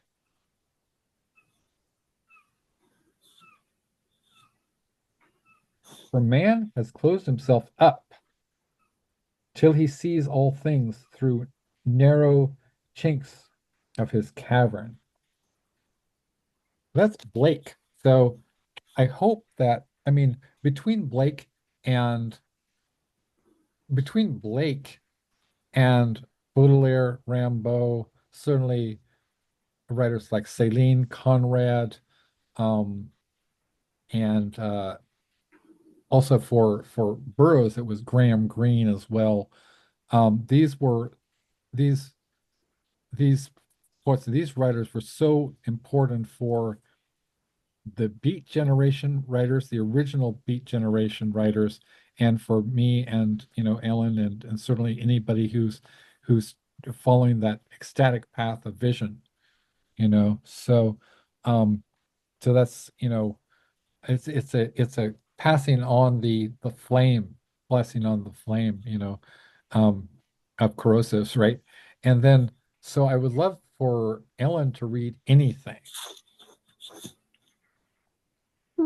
Yeah, you know what? I was just thinking, I don't know if there's a way to get to it, but there's from the internet, but there's a need this poem myth that's with Ellyn with Robbie music with it. Is there a way to look something up and to give you the link, or can you do that, or is that Yeah, too hard? I Because can it kind of I can reminds look it me up. something. I can look it up, If you, but I don't okay, know because if I I think that can would be. share it with you. I'm not like Don Campbell, who has a facility at doing these things. Yeah, I'm not too technical myself, but that would be cool. It just This made is, me think of, are you referring to the Four Feathers Press thing where um this is your poem that won the poetry, you were a finalist for a poetry award? Is that it? Um dude, he was able to play the link. Actually, yeah, he played the link somehow, but it played the poem. But it just made me think of it because it's kind of like with the music. But I well, don't yeah, know if so it's you and I were, you actually, I believe, won this award. You and I were both nominated by him. you won. I did. You won. Yeah, you won it's a longer name title. If you said it, I'm trying to think which month it was. Oh Yeah, my you won gosh. a piece. Yeah, yeah, yeah. Congratulations. Oh Yeah. wow. I didn't even realize Yeah, that. Congratulations. Wow. I never, yeah, you I've also, I've only been like ever like I was nominated for Best of the Net by Marie Lecravan last year. But I didn't realize that I would actually yeah, win you something. I'm trying to Wow. think. Congratulations. Yeah. Thank you so much. Wow, this is, oh boy, I won something. Oh, check it out. So I'm trying to get myth. Um wow. Well, is with my kind of sort of lack of Yeah, Mike. ability to multitask at all. Yeah. I'm just I don't want to lose you because you know I can I would definitely lose the speed here and then we would all be in trouble. Oh, I'm yeah. a host, right? So I don't want to. Yeah. So is there anything else that you could read, Ellen? Oh, yeah. Yeah, let me think. Sure. Oh my gosh. That would be fun. I don't know how to do that kind of stuff. Um, yeah, let's see. Oh, okay. I'll read. I can read this one. Um, and stuff. This actually also was turned into a song with the Ellen and Robbie project. So sometime, but I don't know technically how to do all this stuff. But I can read it as a poem and stuff. Yeah. This is called. I try. Thank you. This is called "What Color Is Your Parachute?" It is a color of mint mixed with sunflowers. I flew over a city once. Even though I was afraid of heights, I was more afraid of lows. I went to a balloon store and found the animals made of helium. I watched the way a poodle could become a giraffe just by the wrist and a twist. I slept on the moon 1 week in May. I slept on the Milky Way and drank almond milk and cookies. I had insomnia. When the world told me to wake up, I was already tying my shoes. My parachute has a parakeet and a deck of cards. I unraveled the map with laughter and a gift for navigation. I saw the patterns the fields of childhood made, the cities full of eucalyptus and platypus. From the sky, I heard the music of the Victrola dog's breath. From the moon, I learned an alphabet of alchemy. From the astronomy of one comes the astrology of many. From the moment one opens their eyes, sleep is around the next corner like a jazz club, luring one in with sunset and daiquiris and curious dinosaurs. When my parachute is around me, I become very giddy, talking to strangers all over the hemisphere. When my parachute takes its lunch hour, I fly on my own. My endorphins singing to the dolphins that have lifted their tails to greet me in an opera of water and glittering, abundance and song. My parachute is in a library and in a house and in a cheese sandwich and in the words that avalanche like a skier in love with cocoa and snow. Thank you. Thank you so much. That's I mean, awesome. it's so like, oh yeah, Thank you. my dad, I don't know if I ever told you or if you knew this, but my dad illustrated What Color Is Your Parachute? Wait, say that one more time. Sorry. Well, Wait, say that one. my dad illustrated What Color Is Your Parachute? Oh my gosh. Oh, right? wow. Yeah, That's so those are his serendipity. drawings in the book. Yeah, Oh my goodness. Oh wow. right. That's wild. It is Oh wild. wow. Aw, that's And so cool. he also did a book called Lunar Notes for Llewellyn Press. Wow. Yeah, Because your dad rocks. he He's so totally awesome. rocks. He totally rocks. Yeah. Yeah, And totally. you rock and your mom rocks and you all rock. Thank you. Thank you so Yeah, much. thank you. Oh my Oh, gosh. thanks. You're welcome. Collective paw. Yeah, Yeah. paw solidarity. Uh, Helen, could you read anything? Yeah. I thought I'd read another one of Ma Yongbo's poems that we translated in English. Yes. And I thought of this one when you were reading the Blake, and because the references are multiple, and his work unravels, the narrative of his work unravels. It's very complicated, and very beautiful. And it's called Variation of Night Rain by Ma Yongbo. There is nothing unusual about the rain here. It deepens the darkness and makes human activities seem even more meaningless.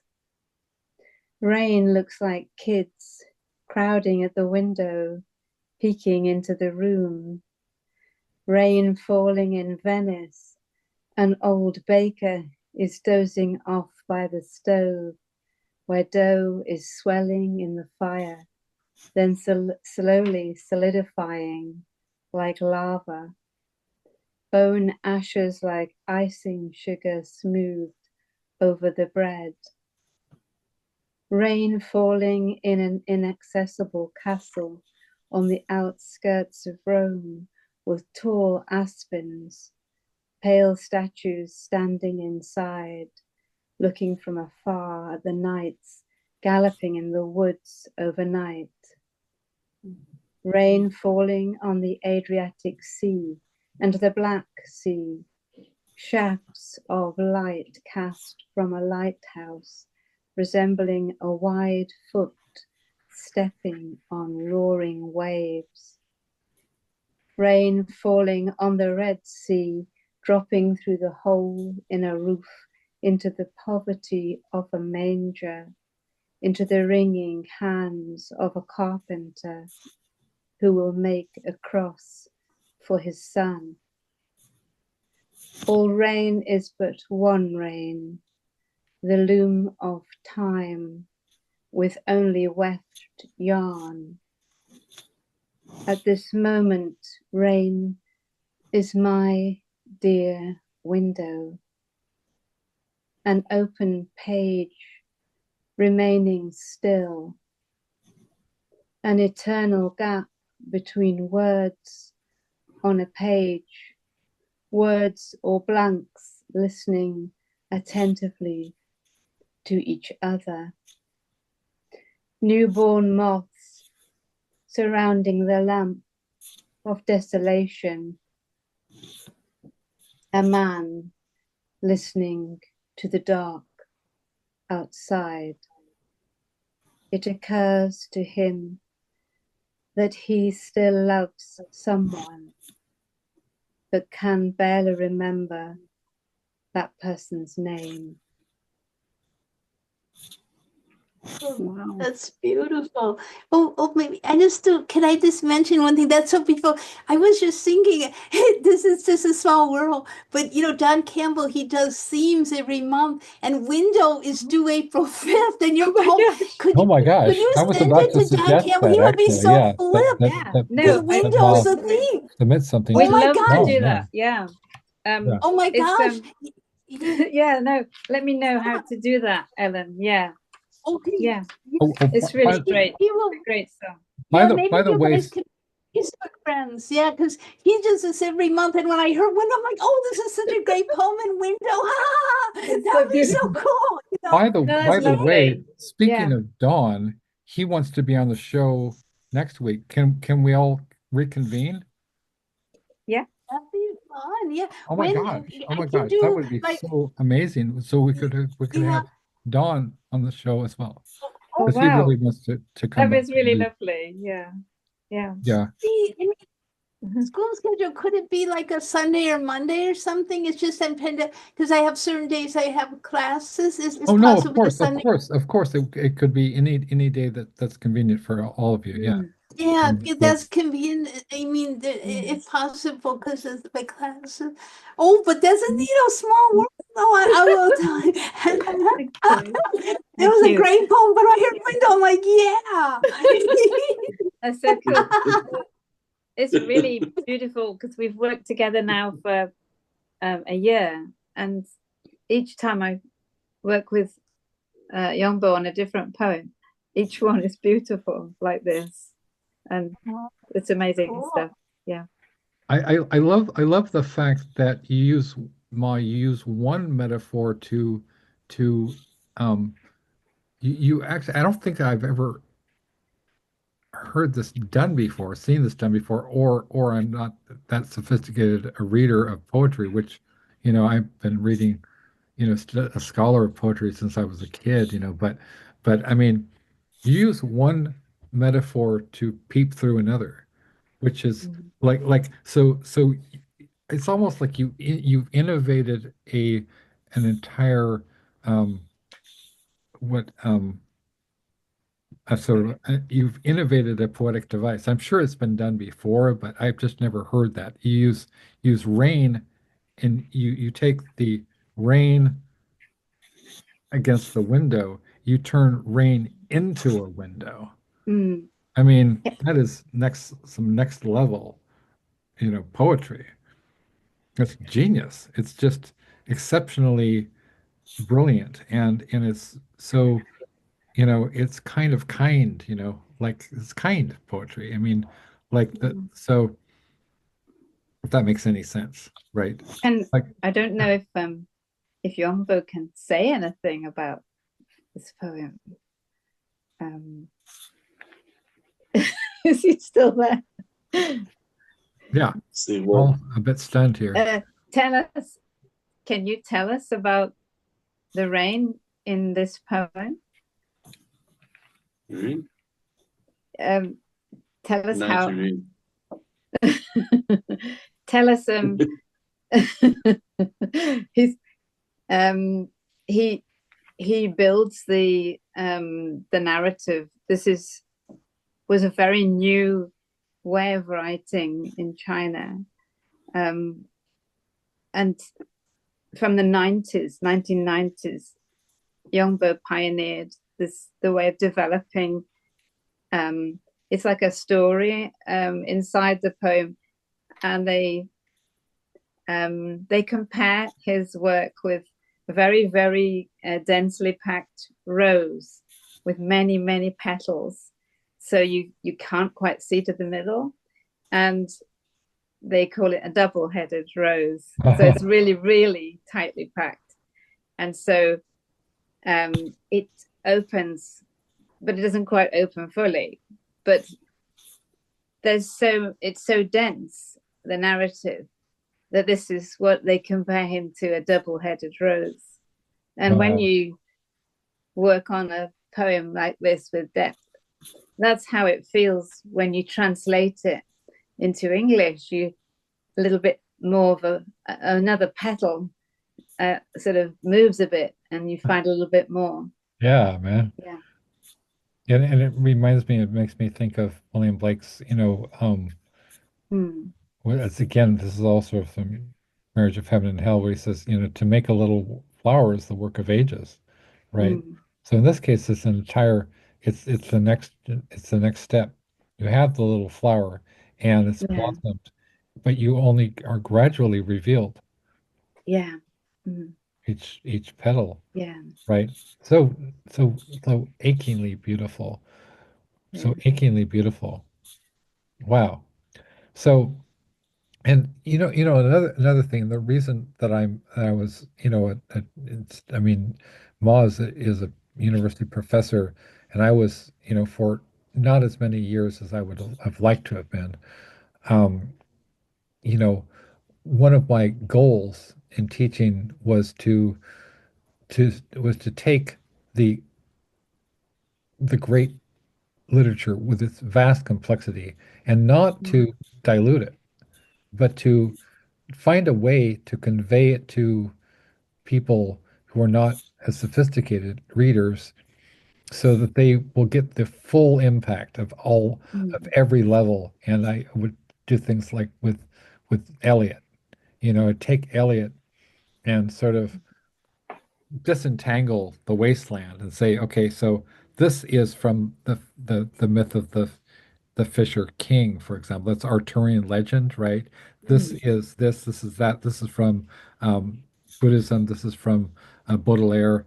Um, this is from Dante, and this is a piece from uh, Ovid. This is a piece from Homer, not Simpson, but nope. Can you imagine like if if if T.S. Eliot was like Matt Groening, or something like that, and he wrote if T.S. Eliot had written The Simpsons, what we would have gotten out of that? Yeah. I think he was pretty brave and pretty um like as avant-garde as it gets. Elliot was as avant-garde as it gets, and he's even for our time, he's avant-garde.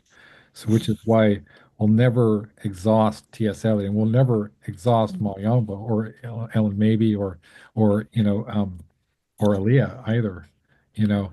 And I'm honored. I'm honored. I'm honored, Yeah. truly honored to know all of you and to be collaborating with this man, collaborating, having that back and forth where see, we see in one another a, um, as Ellen said about my work, a map into the human soul, you know, Yeah.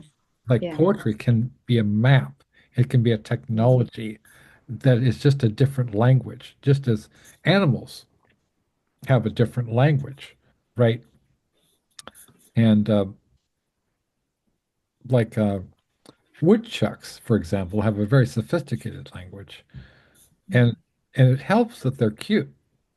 Yeah, too, because it's just like if I wondered if I'm like gonna really giggle. Sorry, Alex. if ugly animals had sophisticated communication systems too, we would say, "Oh, isn't that great?"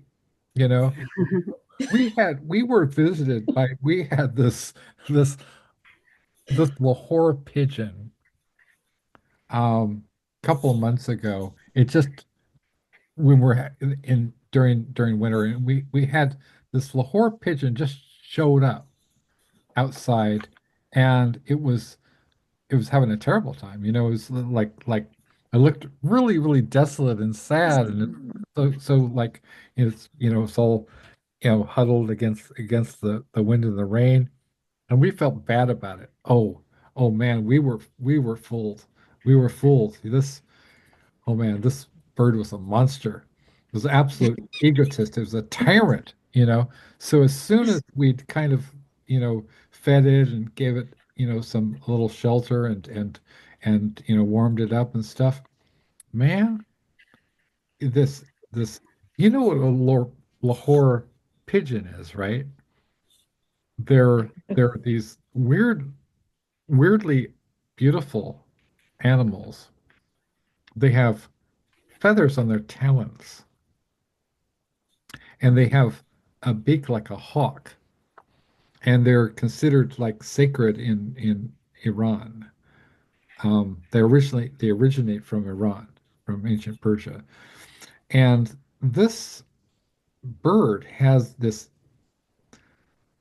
aura, this energy, which filled the house, and not in a good way, because it was obviously the soul of a prince who had been, some wicked sorcerer had turned it into a bird, and it was still pissed off. And it was like very, very demanding, but it wouldn't let us touch it, but it wanted to be fed, but it was just like an asshole.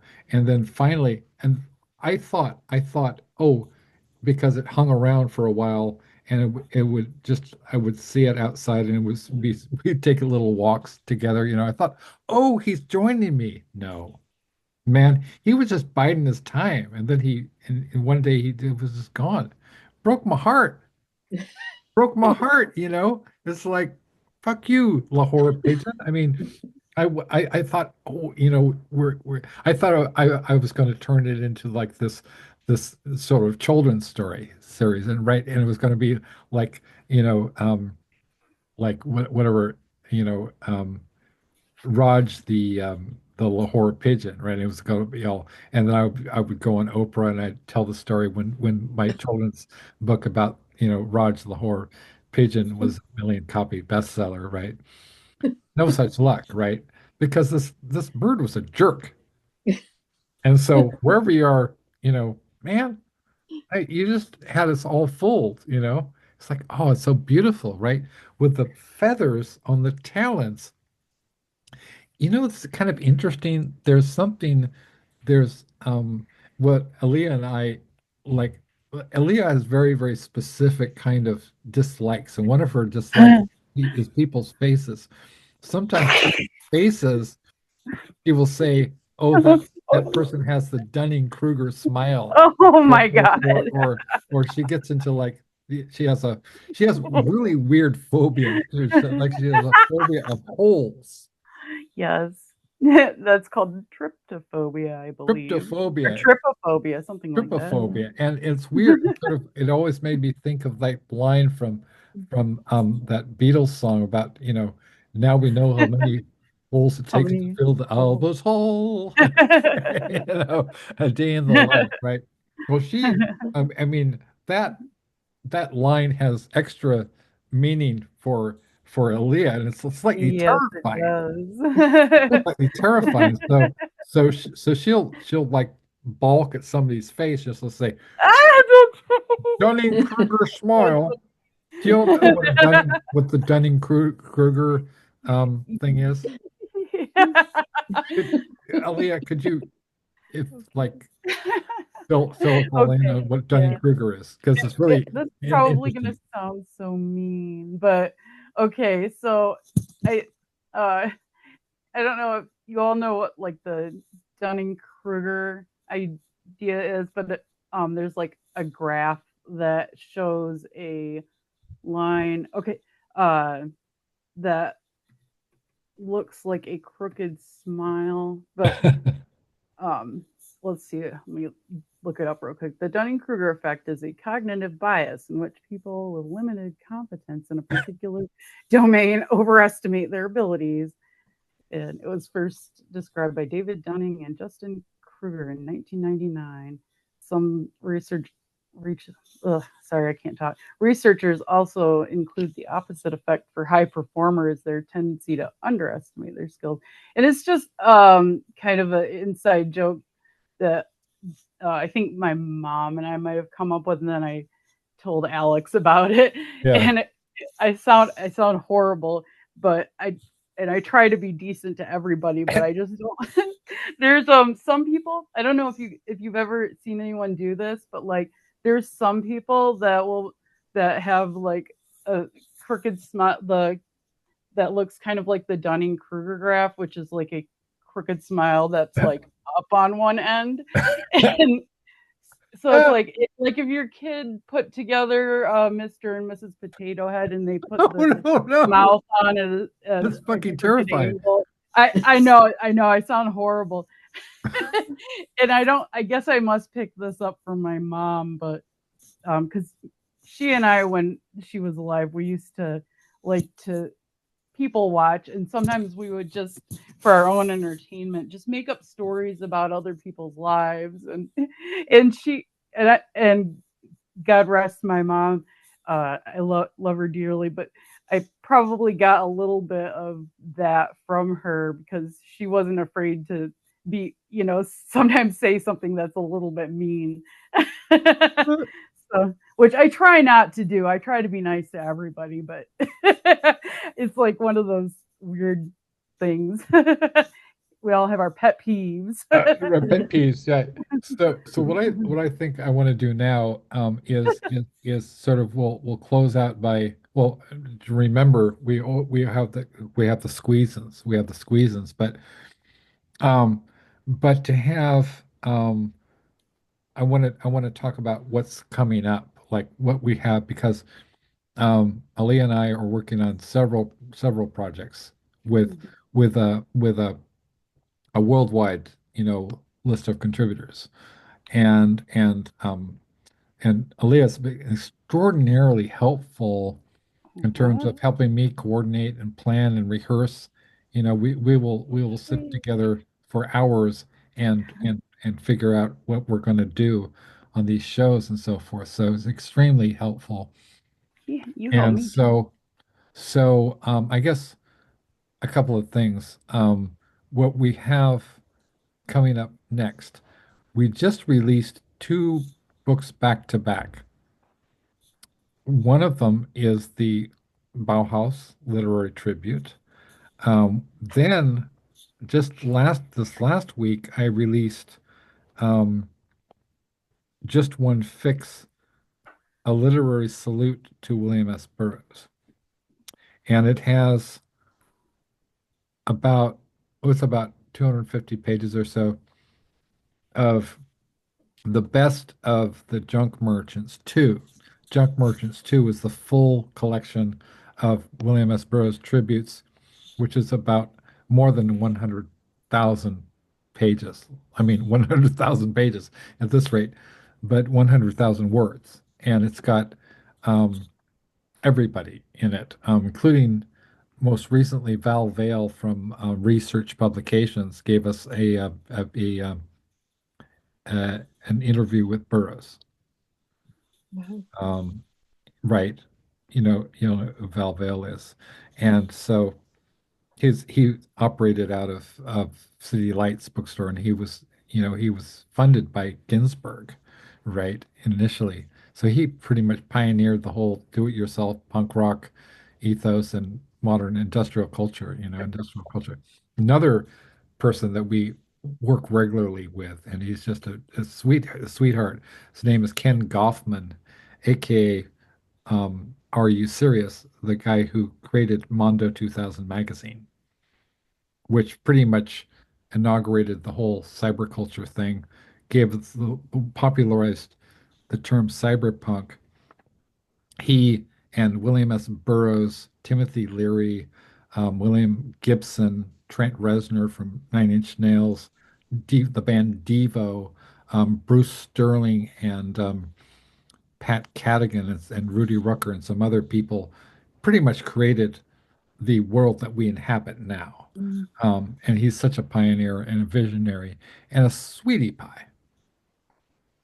And so we have the full version of the Junk Merchants 2 um, is coming out in about a month or so, because I'm hoping for Patti Smith. I'm hoping for Patti Smith. I'm holding, keeping my.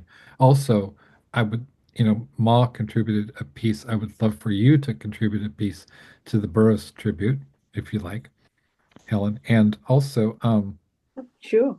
Yeah. I'd love to. as well, we have next coming up real soon.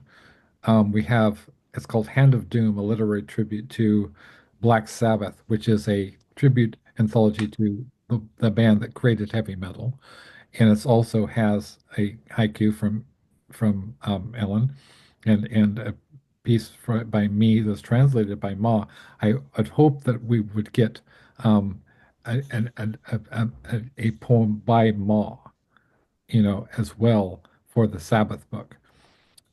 It's so he translated, and actually earlier today, Ma put this up did a very nice little thing on Facebook where he put up, my poem Zero the Hero, which I actually wrote for the Black Sabbath book, and it's a very important cause because we're working. Our partner is a woman named Dr. Lois Lee, and she founded the nonprofit organization called Children of the Night Incorporated. And Children of the Night Incorporated began in 1979, and they work to free children from sex traffickers, basically. And so, but she gets down and dirty. She is a powerhouse. She's a lawyer. She's an attorney and a sociologist with a PhD in sociology. So she's also worked with the David Lynch Foundation and with governments worldwide. She was awarded a medal by Ronald Reagan, and she works with like Homeland Security and the FBI and governments, and she works with the government. She trains government agents, although now with the with I'll just say it, with the United States government being taken over by people who are closely associated with sex traffickers, I'm not sure how much support she's going to have, quite frankly. I mean, you can't get more close than Jeffrey Epstein, just to be brutally honest with that. But she's a sweetheart, and she's a very strong person. And Ronnie James Dio, the former, like, unfortunately he died of cancer, um, and he was the lead singer of um, of the band Black Sabbath. He was also in Rainbow and bands going back to the early 60s. So he was like Lemmy, he was like a very an innovator, a pioneer of heavy metal. And he was also really good friends with Lemmy. And so he did a lot of work for Children of the Night Incorporated. He did benefit concerts. He funded shelters and probably a lot of things we'll never know because he wasn't about to, Dio wasn't about to like trumpet his own horn about, well, he was a trumpet player too, about being a benefactor and a humanitarian. But he was a very, very, I mean, he is sort of like the metal Bob Geldof, you know, and in fact that he started Here in Aid, or it was sort of like his response to Live Aid because they wouldn't let these dirty heavy metal people you know like contribute their work to the cause of eradicating hunger in Africa, right? So he did his own thing, and he got together all these people like from bands like from from his former band Black Sabbath, from Judas Priest, Queensryche. He had Rob Halford from Judas Priest. He had everybody, even Spinal Tap, was and he did something called Stars, right? So Stars, and so Stars is the metal We Are the World. And so I interviewed Dio in about 2000, 2003 or so.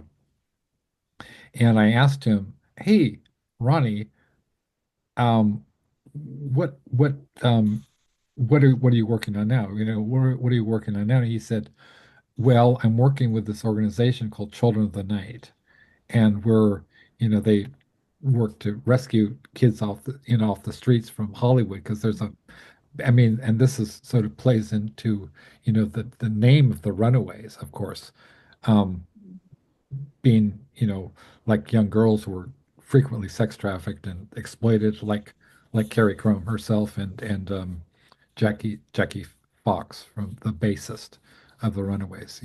Also, I mean, I think the others were avoided that only because I'm not going to say anything about that. There's litigation about that, and I'm just going to keep my mouth shut. But so, so we're working with her, and we have a lineup which is state of the art. We have not only do we have, like about six Bram Stoker award-winning authors, so we've got the heavyweights of horror, including John Shirley, including Christine Nogle, including Ai Zhang, who's a um, Canadian Chinese Canadian author who is won like every award, like the Nebula Award, the the um the I'm not sure about the World Fantasy, but I think the World Fantasy and the Bram Stoker Award and a bunch of other awards that I'd never even heard of, right? And she's so nice. I should get her on the show, right? Christy Nogel's Bram Stoker Award winning author. John Palisano is also won the Bram Stoker Award, and he's a sweetheart, and he's a multiple contributor. He's always very nice to me, um, and also, so Palisano, and then we have was Anna Taborska. Again, I mentioned Anna Taborska, who should really like friend her. Anna Taborska is really gentle and beautiful soul, and I always gives my love. Always, I've got mad respect for the woman. She's a huge metalhead. And then Lee Bales, who's a British expatriate living in Sweden right now, and they, he and Anna are good friends. And we have like a lot of authors. My friend Paul M. Salmon, who wrote the book Future Noir: The Making of Blade Runner, who actually was a friend of Philip K. Dick and worked on you know like on projects like movies like Conan the Barbarian and Blade Runner. He was embedded with Blade Runner. He made he was the special effects guy on RoboCop 2, and you name it, he knows everybody. In fact, the last conversation we had, he was talking about like he had this long, long, long talk with a woman who created Only Murders in the Building. So I forget her name, but she was a Disney star, right? With Steve Martin. And do you remember what her name is? Only Murders in the Building. Wait, is it Selena Gomez? It's Selena Gomez. Yeah, so I mean, he certainly like Yeah. knows Selena Gomez quite well. He knows everybody. He knows Sting for crying out loud, and he's a really, really rich resource. He was also like his house was burned in LA, was burned as well as his car, which he had since 1998. So he's living in Florida now. He had a home in LA, but that was burned, to the ground. So he was very, very devastated by the wildfires. And we have Paul M. Salmon. We have our friend Lucifer Fulci from the band Lords of October, which is a really, really famous and important black metal band. And then just a lot of people that you would never consider to be metal people, but sort of people like Chad M. Horn. Chad M. Horn, or he's a good friend of Ron Whitehead's, Mm. and he's also we have Merritt Walden, who's also another one of the North, was it not North Carolina, but the Louisville poets, right? I was talking to Chad. Chad owns an original illustration from Fear and Loathing in Las Vegas because he's also a friend of Ralph Steadman, right? So, and those are just like a handful of names in this book, and I would really love to have an original poem from Ma and an original poem from Helen as well. Um, and Yeah. certainly it goes to the best cause imaginable.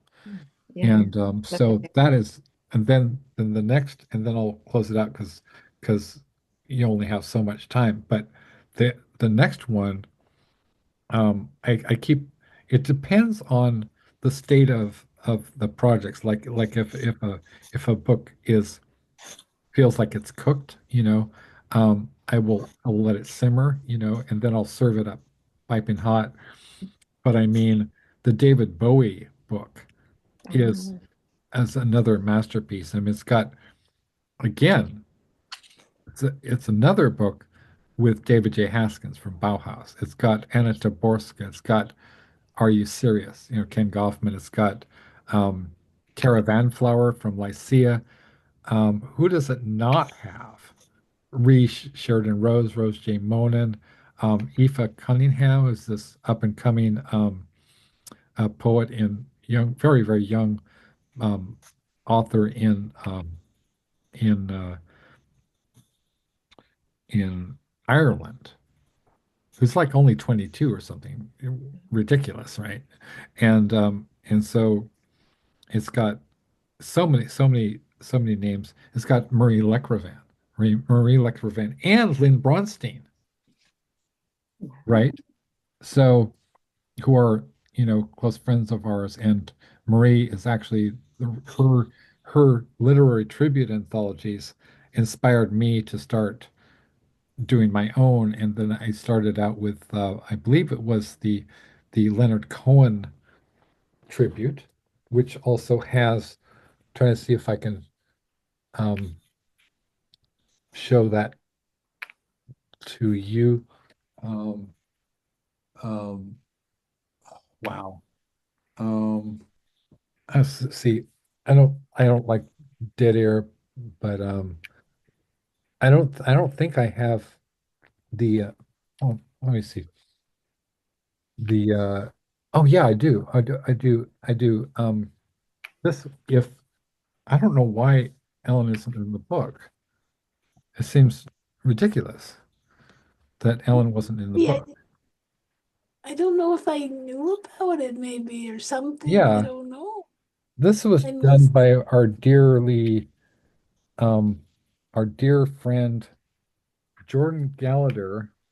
So a major poet and a major cultural force in LA poetry, who's unfortunately died of fentanyl overdose in 2020. And it was it has people like let's see, Daniela Vachu, again, who mentioned she was the beat poet, National Beat Poet Laureate of Romania. It's got Rick Lupert, who we, who's also in the Bauhaus book and was part of the Dear Bela collective, right? The Dear Bela chapbook that Mark Olmsted and Richard Modiano and Brendan Constantine and Amelie Frank, and I'm leaving some people out. But so that was actually, I hadn't even realized Real that that there was that there was such a thing, such right? a thing. When I approached Rick Rick about contributing to the Bauhaus book, I was like, I wasn't even aware that there was this pre-existing Bauhaus project, right? What are the odds, right? It's just almost eerie, some of these synchronicities. And then a very, very long poem by Joseph S. Pulver Sr., who is just a multiple award-winning um, author in who lived in Germany, and he's unfortunately no longer with us as well. So this started out. This was a project that kind of was inspired by. It was also a benefit anthology for the Red Cross, um, and so this was kind of because I love like Leonard Cohen so much, and it was really when he died, I sort of like, well, he should have. I mean, Bob Dylan certainly deserved the Nobel Prize, but I thought that Leonard Cohen should have gotten it too. Well, I don't know. Anyway, we can one of us will win the Nobel Prize for all of us, right? And we could raise the collective paw. Maybe Ellen maybe can be our, Nobel Prize laureate. Why not? Right? And or Ma, Ma could be, or any of us. I mean, it's the collective paw, right? It's collective paw. And so that's it. So it depends on how everything plays out, and if we get some more. I mean, the Bowie book is finished. The expanded version of the Burroughs book is finished, and the Black Sabbath book is finished. So it's just a matter of, oh yes, and then there's the Burning Hearts book. I don't even know where we are at that point, because there was the whole thing with the white supremacists who tried to hijack our project for their own purposes. Angela, like what was it, her name? Vanessa Hedwig Smith and her accomplice Alexis Krasilovsky. That's all I will say about that. So that's what's coming up. And so then, Aaliyah, do you have anything to say about what we're working on or? Oh, okay. Gosh, like we're working on so many different things. Geez. Well, I don't know. We got so many different things. Um, I mean, I'll tell them about I don't know, I guess I could tell them about that paw thing I was doing. Well, it Yeah, was the just paw gonna be thing, for yeah, the paw thing. yeah, that was just gonna be for a design for that. But I was actually wondering, I wouldn't mind getting anybody's input, like for example, Ellen. Actually, particularly, I would like to know your input. Do you have a favorite animal in particular, or like multiple favorite animals? Oh, I love I love giraffes and penguins and I knew you doggies and liked stuff like. giraffes somehow. Yeah. I do too. I do too. Cool. And Yeah. penguins and dogs. You said doggies. What else? Yeah. Oh, let's see. Oh, kangaroos, Oh, koala me bears. too. Like, Yeah. Nice. oh wow. Wow. Yeah. Oh, I like all kinds of animals. Yeah, if there's any other ones that I'm just looking for ideas of um animals to put into the design. So Good. Butterflies. Yeah. Butterflies. Yeah. yes, I will have butterflies in it. Yes. Nice. um, gosh, we have so many things going on. Yeah. I Yeah. always get Yeah. overwhelmed when you ask me It's to. a kind of like a luxuriant garden, and It some is. things get choked off, and then some things Mhm. like that you don't expect to take off. I didn't expect that the Bowie book was going to take off. Also, the Axis of Evil, a heavy metal horror anthology. I would love to have contributions from all of you. That's a reboot of the original Axis of Evil, which was the first anthology we put out. And sort of I got my hands dirty in figuring out how to, you know, originally I did all the work. I mean, I did all the covers, the formatting, this and the design and the covers for my books. And oh, I just want to mention, since this is really a lot of this is fun, and this is also very, very interesting. So this book was I put out 2012, 2012, and through the Schwibly Press. And this is directly related to another project that was called How Dirty Girls Get Clean.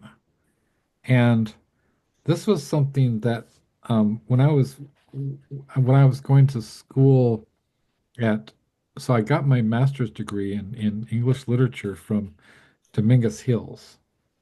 And then I also was working on my high school teaching certificate in English. And as part of my student teaching, I was assigned to this school called Banning High School. It's in sort of very, very poor neighborhood. It's actually in the ghetto, you know, in LA. And that's where I had previously I'd been corresponding with a woman named Renee Diedrich, and actually she had contributed a piece for my um, webzine called The Schwibly that I did with some fellow graduate students at Dominguez Hills. And this is all in and around the same time that I first encountered Ellen through my co-instructor, Melissa Williams, who told me about this amazing poet that was associated with Beyond Baroque, and that she's very shy and giggles a lot. And that turned out to be Ellen Maybe. And so when I was working on this book, which was initially So that's the cover was art was done by Renee Diedrich. And Oh, um, so I've done, like I said, I did the Schwibbly press and then the Schwibbly webzine, which I believe that Ellen contributed to.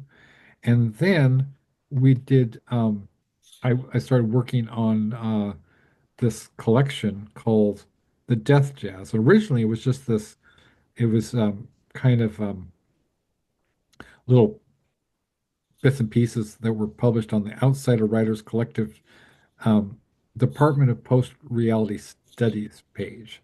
The Outsider Writers Collective sounds like something that Ellen would be involved with for sure. Um, and and so um, I told Ellen what I was doing, what I was working on. She said, "Oh, you should turn it into a book." And just like that, right? And so I said, "Oh, okay, Ellen, maybe. Um, that sounds like a plan." And she said, "You know, if you know, this is my Ellen maybe voice. Um, you know, if you publish it, I'll sell it at Beyond Baroque." Now, I did not realize at all how amazing that was. Like books that come out in and through Beyond Baroque are things like um, The Forbidden Lunchbox, right, by Richard Modiano. I mean, heavyweights of world literature I've read at Beyond Baroque. It's just one. It's sort of like the Shakespeare and Company of the Southland. And people like Dennis Cooper have read there, Wanda Coleman, you know, Amanda Gorman got her start there, and under when Modiano was the executive director, and then we had people like Exene Cervenka and John Doe meeting through Beyond Baroque, and that's how they formed X, right? And then Ellen had Exene's job as the running the bookstore at the time. And so it's been a very, very, very sort of subtle and kind of like low profile, high profile, shy, kind of encouraging, warm way that Ellen has. She said, why don't you turn it into a book? I'll publish it. I mean, I'll write you a blurb and I'll uh I'll sell it. And so that actually happened, right? And Richard had me as a featured speaker, and we sold it in the bookstore. And I think it didn't really sell any copies except like Marie Lecrevin got a copy, right? And that's how I met Marie Lecrevin. That's how we became friends, and I soon became a multiple contributor to many of her anthologies, her tribute anthologies. That gave me the idea to do tribute anthologies. But as well, there was the other project that was intimately related. So, as I said, I met um, Renee Diedrich, who's a teacher, an English teacher at Banning High School, and I didn't realize that she was. When I started student teaching at Banning High School, they kept talking about a Renee Diedrich, and I was like, "Holy shit, it's the same person! It's the same person, right? How beyond coincidence is that?" Now she started a project called How Dirty Girls Get Clean, which was very much inspired by several people. One, Jerry Stahl. Jerry Stahl, for those of you who don't know, he's the author of many, many books now, but he wrote the book Permanent Midnight, which was turned into a movie with Ben Stiller. Right. He's a friend of Renee. Um, Other friends of Renee that she got on board with this book, Iris Berry, right? Lisa Cherry, Lydia Lunch, Dominic Lowell, um, Fiona Helmsley. Okay, these are not small names. I mean, Iris Berry founded Punk Hostage Press, and she published she and A Razor, they founded this. This is truly pioneering. She's a true pioneer, as well as being punk rock royalty, and with along with Mark Olmsted and Nelson Gary and Ellyn and several other and a few other of our friends is in the Outlaw Bible of American Poetry, which actually includes people like it includes everybody. I mean, Bob Dylan is the Patti Smith, um, like I hesitate to say, but Mark Olmsted is definitely in there. And then also, yeah, so which also reminds me. So anyway, because Renee introduced me to Iris, and then Iris and I were among the people, a handful of people who developed this concept and were sort of contributed to what became How Dirty Girls Get Clean. And on the cover of How Dirty Girls, it's I still remember this to this day that we were all really excited about this because they did a photo shoot with Iris Berry, and she's at least Lady Godiva, and she's riding William S. Burroughs' typewriter as her horse. If that makes any sense, right? So she's completely nude, except holding she's holding the typewriter that on which William S. Burroughs wrote Naked Lunch. Like that, right? And that's the iconic, truly iconic cover of, it's sort of like the whatever, it's just the Mount Everest of iconic photographs, right? It's just you can't get much cooler in terms of counterculture cred. And if I'd only been associated with Iris Berry and Lydia Lunch, for this one project, I could have died and been, a counterculture legend forever. So that is, shout out to Iris Berry. We love you. And so also, and I just found a photo of her from back in the day where she's fucking gorgeous. I mean, she's always been incredibly beautiful. But she warmed my heart because she's wearing a Motorhead shirt, right? She's wearing a Motorhead t-shirt. Oh my gosh. So another thing that recently I was very, very honored. So I was in a book called Cut Up, it was a book that had people like Mark Olmsted in it, and it also had Allen Ginsberg in it. And I had the great honor of having a cut up in this book.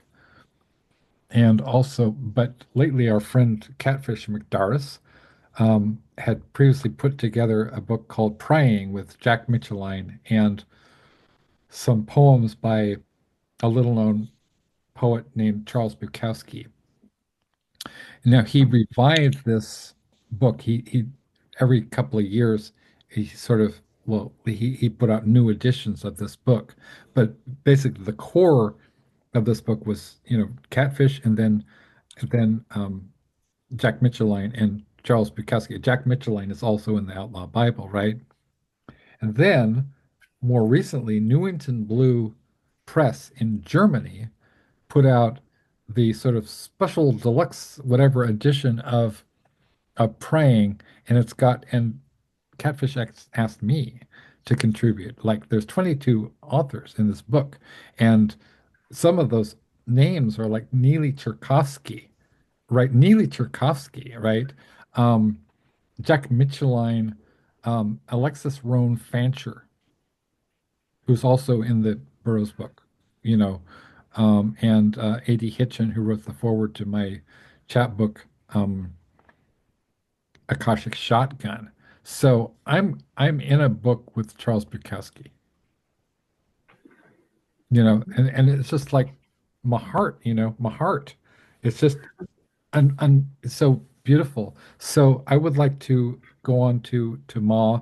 Um, so Ma and I are working on a couple of different projects, but the main one is River of Stars. Do you want to say anything about how that project?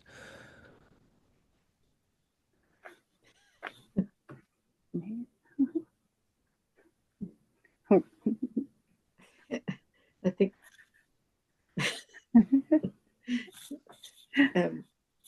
What are you saying?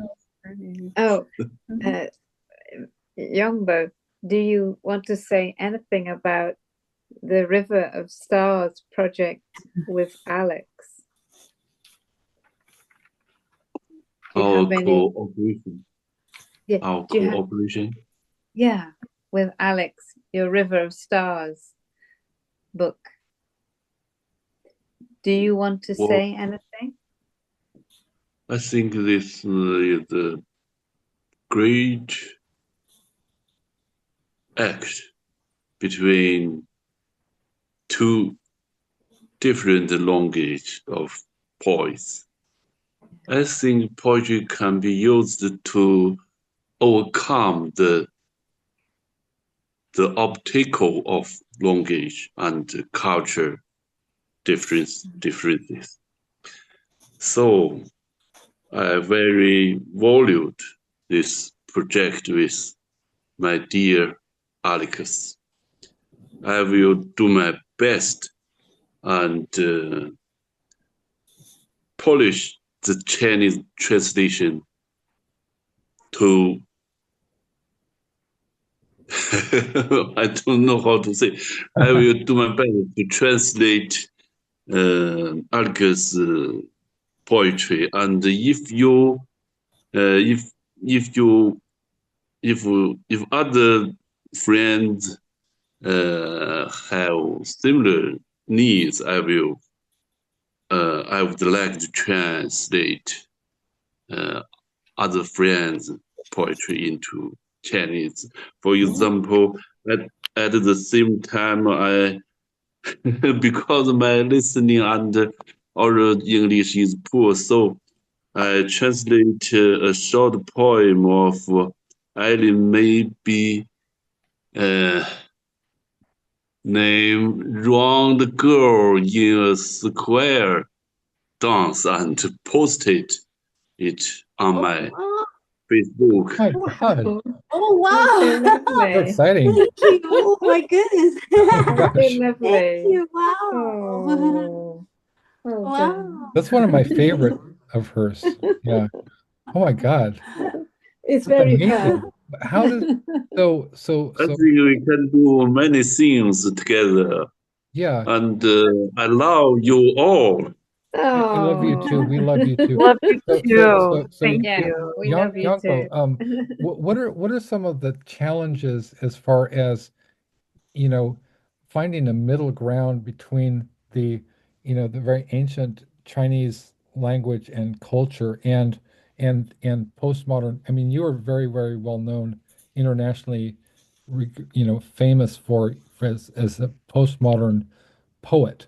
But what are some of the challenges that go into, and Helen, maybe you can speak to this as well, so you work so closely together, that go into translating, like for example, my poetry is very much inspired by a wide variety of influences, including hip hop, like bands like Rage Against the Machine, and so I think that there's a place where hip hop poetry can meets, which is a very, very distinctly American idiom. So how do you approach some of these kind of word spirals where, so this is like I was already doing this, but I get not sort of in a friendly competitive way with Ellen maybe, so to see how many different spins and pirouettes and somersaults I can do, and so what are some of the challenges as far as translating English poetry? I think the biggest difficult is the culture, Yeah, because so many details, so many cultural factors. I must search out so many materials yeah, because some of your reading books, I don't contact with them because my scope is limited. So, but I think if we use the international internet resource, we can solve this problem. But this is a challenge for me. For example, in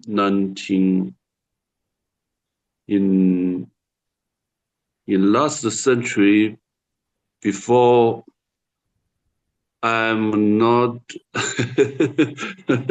when I'm 13 years old, 13 years old. When I'm a young poet, I began to translate American contemporary poetry. For example, John Arbery. Right. It's very difficult because in that time we have no internet. Yeah. I must rely on paper book, dictionary. So if I stuck on a word, I can't find assistant material. So I have no other people to ask. Right. But in today, I have many friends on the internet. Their native language is English. For example, Helen plays. For example, you all are here, so I can ask some question directly to you. So I think these obstacles of cultural differences, we can overcome them finally. Yeah. Yeah. I mean, I love you so much, and I respect the hell out of you. Like coming from a culture, such an ancient culture, and that it has so many social strictures and certainly political, strictures as well, that you're able to not only take on contemporary American poets, but do them justice. And I think that's incredible. To what do you ascribe to your kind of, I mean, what, how do you connect with us? Because I think that I see sort of the same spirit of rebellion in you that we have.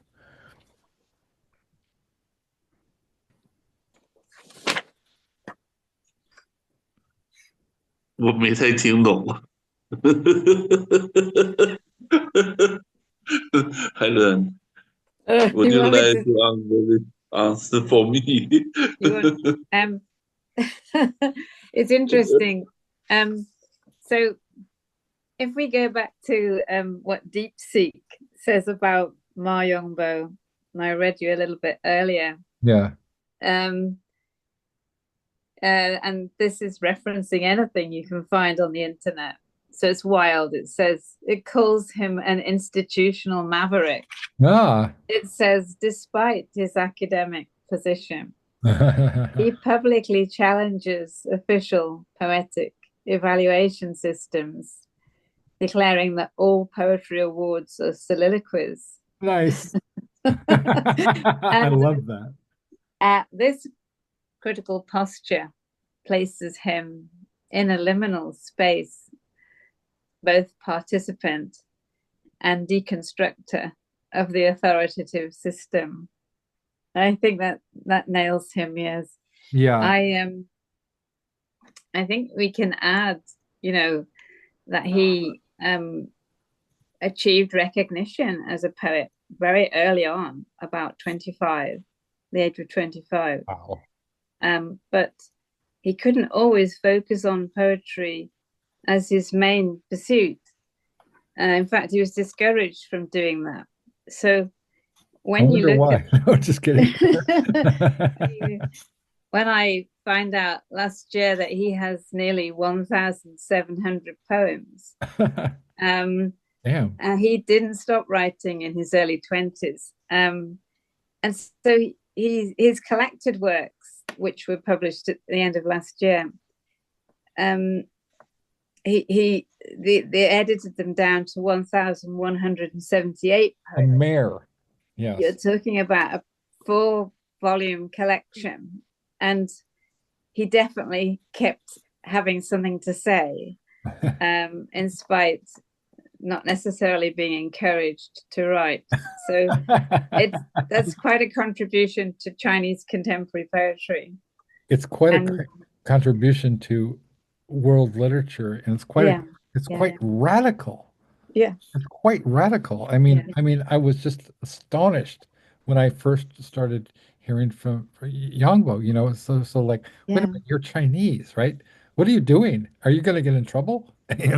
I was really concerned that there was going to be some that any day he's going to disappear or something, like, and I'll just hear, that the authority just whatever.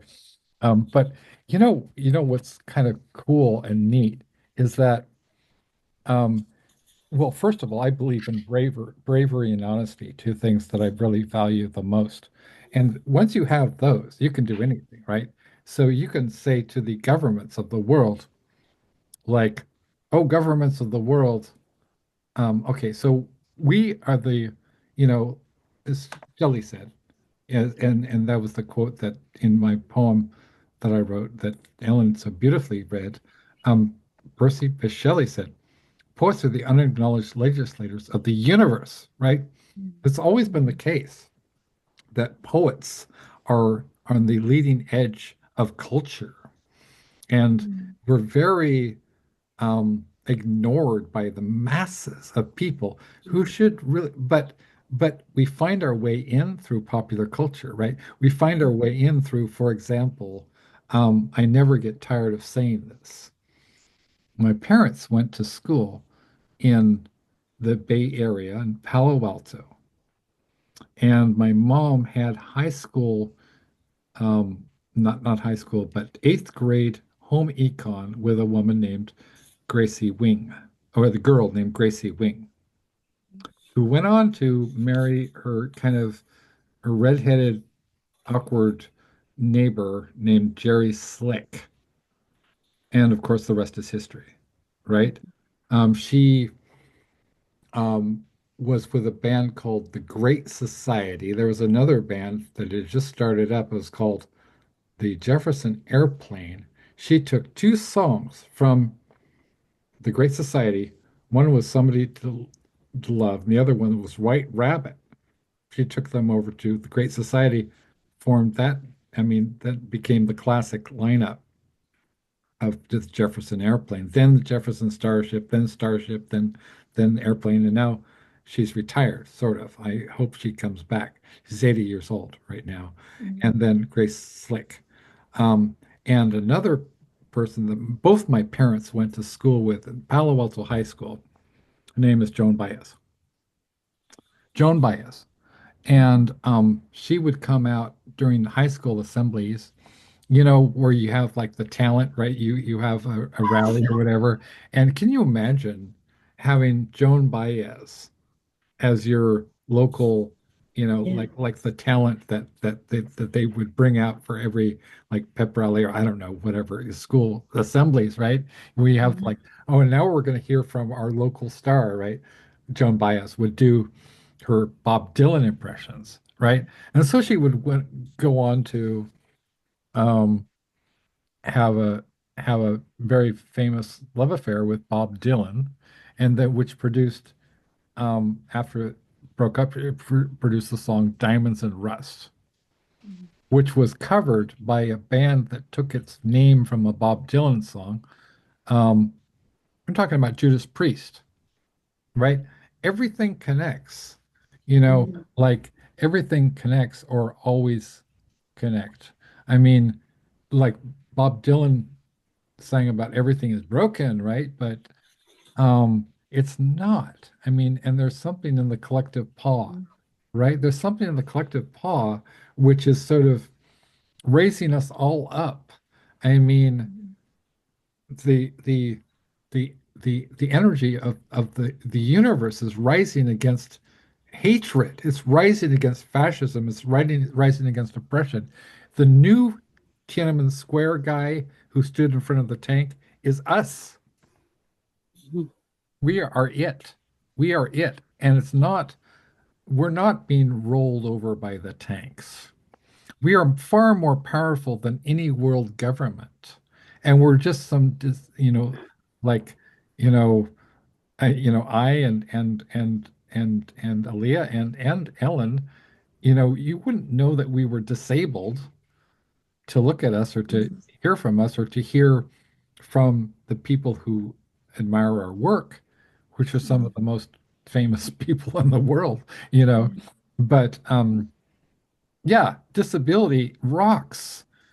You know, it's a superpower. It's like so the collective paw, ironically enough, as it always happens in history, has chosen a group of misfits who got picked on a lot in high school and just, buried our faces in books and are bathed our ears and solaced our hearts in music and Leonard Cohen songs and with Ellen Mabey, her beloved Broadway show tunes and Stephen Sondheim and Bob Dylan and George Harrison and Cohen and all these people. For me, it was Black Sabbath, Bauhaus, and then Iron Maiden and bands like that. But I always listened to all kinds of music and then read all kinds of stuff and watched all kinds of movies. You know, Ellen is a huge movie buff. She went to film school in Prague. And so, Oh, so I lived in Prague for a while. oh wow. You Oh wow, did? that's so Oh, cool. when Yeah. did you, when was, wow, Um, when did you live there? I lived in there from 2004 to 2010. Were we there Oh, at the wow. same I was there from fall, overlapping. I was there from fall 2003 to spring 2005. Wow, This is so that's cool. amazing. Yeah, I went to FAMU, the school like Smedenovo Nebrisi, Yeah. right near the National Theater. Yeah, the Oh film my school God. there. I went to concerts at the Yeah. National Theatre, classical concerts with Oh, my mum. oh, oh, wow. Oh, This is a- neat. hey, Yeah. Oh my You get a God. high Oh, five, that's me, so Ellen. Yeah, that's awesome. That's That's amazing. so cool. Oh, Yeah. that's really cool. It is cool. I can't believe it. I feel so good about that. I feel so good. It's wonderful. Wow. It's so beautiful. Wow. Yeah, that's so cool. Exciting. Oh my Oh, gosh, we would have had some time together. We could have laughed together. that's really amazing. Yeah. So Oh, cool. maybe we just Wow. pass in the street and then finally we meet now. Oh wow. That's so amazing. Oh, It sort of it makes me think of Yeah. the video that was shot. I believe it was in France or Paris, and like, Yeah. where did you film the video for People? Oh, somebody else filmed it. I know, but Oh, where did they film it? yeah, Oh, because they were traveling. Oh, wow. Wow. People. Oh, yeah, I am. Wow. Not sure. Wow. Oh, you know what? I was thinking, I wrote a whole book of poems in Prague called Praha and the Poet. And Oh, so yeah? I wrote a Ah, poem. I think you would enjoy seeing, Oh, maybe I we'd could read love one. to see that. Yeah. But, That's so cool. because it was so inspiring, but a lot of them ended up being like these cinematic poems because just the whole experience of being there and just the film school and just all these different things, That's incredible. yeah, because I wrote one called Ellen Maybe's Dream, and I saw a gargoyle. I mean, just just the gargoyle love show too. I mean, it was just like all this it That's was so cool. you know. Oh, that's so cool. That's so cool. I'm so pleased to hear this. This is just so Oh, cool. yeah, that's neat. Wow. I can't believe it. Well, I'd love to see it. So Praha, the title, I must, you can get me all these things, Alec. Yeah, yeah, you know. yeah. As well, one of the things what I've been trying to do is track down all of the. I'm trying to assemble a complete Ellen Maybe biography. So I've been interviewing her extensively, Yeah.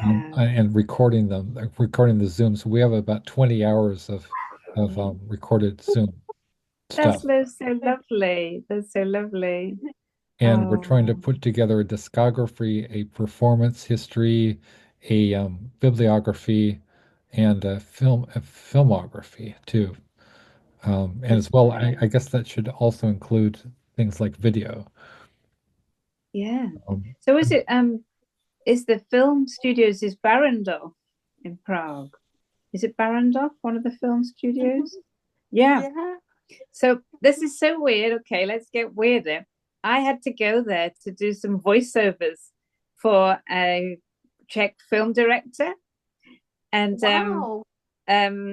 somebody asked me to go because my voice was very clear, and they needed it to be English to enter the film in a competition, international competition. And one of the actresses was a very, very famous Czech actress. It was called Butterflies, and I had to do the English voiceover at Barrandov Studios. Oh, wow. So this is even cooler. That is, that's amazing. Wow. So I have been walking in Ellyn's footsteps, maybe. Yeah. Oh wow, walking in Ellyn's footsteps and like walking barefoot through the Yeah. museum.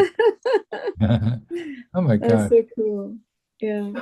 Wow. So yeah, that would definitely play into now we have the plot thickens, It does. Yeah. right? Yeah, it definitely It so does. you have joined. I mean, there's something in the collective paw that is sort of like has there's a design to it. There You is, know what I yeah, mean? there is. Like I think like who would have thought, okay, for one thing, like I decide to get my master's degree in because at Cal State Dominguez Hills, which is in the ghetto, you know, it's in the projects.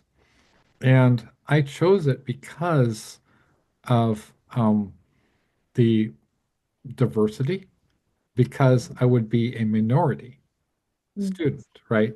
And living in LA, people who don't, it's hard for me to believe, um, it's hard for me to understand xenophobia and racism because it seems to me it's sort of like you have, it's sort of like saying you were presented with a five-course, meal prepared by a cordon bleu chef at a Michelin five-star restaurant in Paris, and then also which by which I mean diversity, and which includes the biota, which includes animals too, and plants, but also or you could eat a McDonald's Happy Meal, right?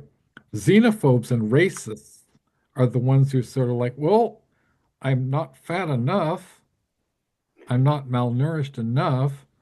I think I'll have the Happy Meal with a Diet Coke and some of them extra fries.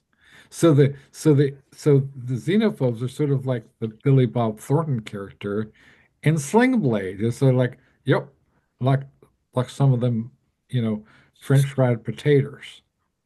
That's it. And these are like extremely, some of these people are extremely wealthy, well-to-do, very connected people like Donald Whedon, right? Married to Vanessa Hedwig Smith, the film director who works with Alexis Krasilowski. Okay. Um, but they're stupid as fuck, right? How stupid do you have to be a racist in this day and age? You have to be pretty fucking stuck on stupid. So it's like, well, I think that I prefer to have the this is my Billy Bob Thornton impression. I think I'd prefer to have the shit burger, right? Rather than the sumptuous meal, which, could you could also be served in the vegetarian equivalent, right? It's sort of like a cordon bleu chef saying, well, if you're lactose intolerant, we could prepare it this way. If you're vegetarian or vegan, we could prepare it this way, right?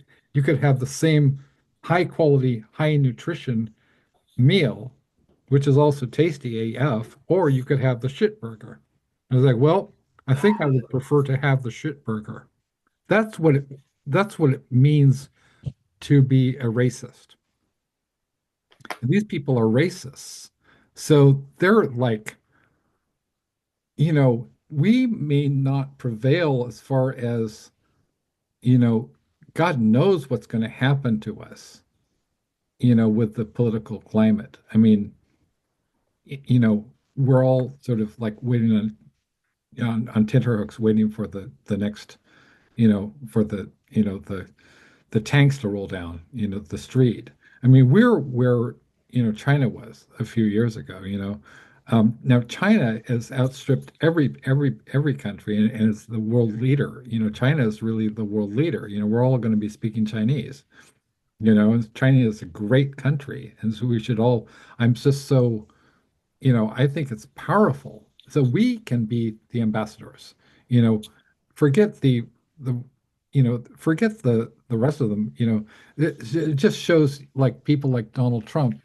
You can have billions of dollars and still be a complete fuck up, and you can have no money like us, you know, and be have influence around the world. We can make something happen among us, and we keep getting bigger every day. Every day we add some more people. The people who are spontaneously joining the collective paw. It's extremely powerful thing, and I'm talking about, you know, I think the energy that we have is so strong because it's going with nature and not against. It's not trying to like be to sort of dam up the what Whitman called original energy, right? With original energy. I mean, original energy, right, is from Song of Myself. Original energy with original energy, right? We have original energy. And so and also the poetic genius, that Blake talked about. Also, Rimbaud said everybody should make poems, right? So it's not like we're some sort of elite or some sort of, like the way that that they perceive us is sort of like like we're the Illuminati or something. Well, yeah, I like to say that we are the Illuminati they warned you about, right? But it's kind of true and it's kind of not true. I mean, it's as Illuminati, the real Illuminati conspiracy is the collective paw, if that makes any sense, right? It's something much larger than any of us, which is proven by like hundreds of separate coincidences in all of our lives that drew us together for this precise moment in history. And we're witnessing history. I mean, we're witnessing the tipping point of history where like I'm terrible at counting. So, it's like one, two, three, four, five, six, or six people. I think we're six people, right? Who are, in different countries, in England and China, the United States, we're talking poems and we're talking about um we're you know we are the to use Yongbo's imagery, we are the sort of the rain is the window, is the collective paw, is us, if that makes any sense, right? The rain as the window is the collective paw. You could see it any way you want it. It's transformed. The original energy is the same thing, whether it's whatever metaphor you use, we are we are transforming and being transformed and allowing the original energy to transform us into something else, which is beyond human, which is even beyond signifiers, if you really think about it, like gender, it's beyond words. It's something, maybe it's part of, or maybe we're excavating dark matter. Maybe we're just an experiment from extraterrestrial intelligence, right? So to put us together, and it's like, ha ha ha ha ha ha, let's see them try to figure this one out.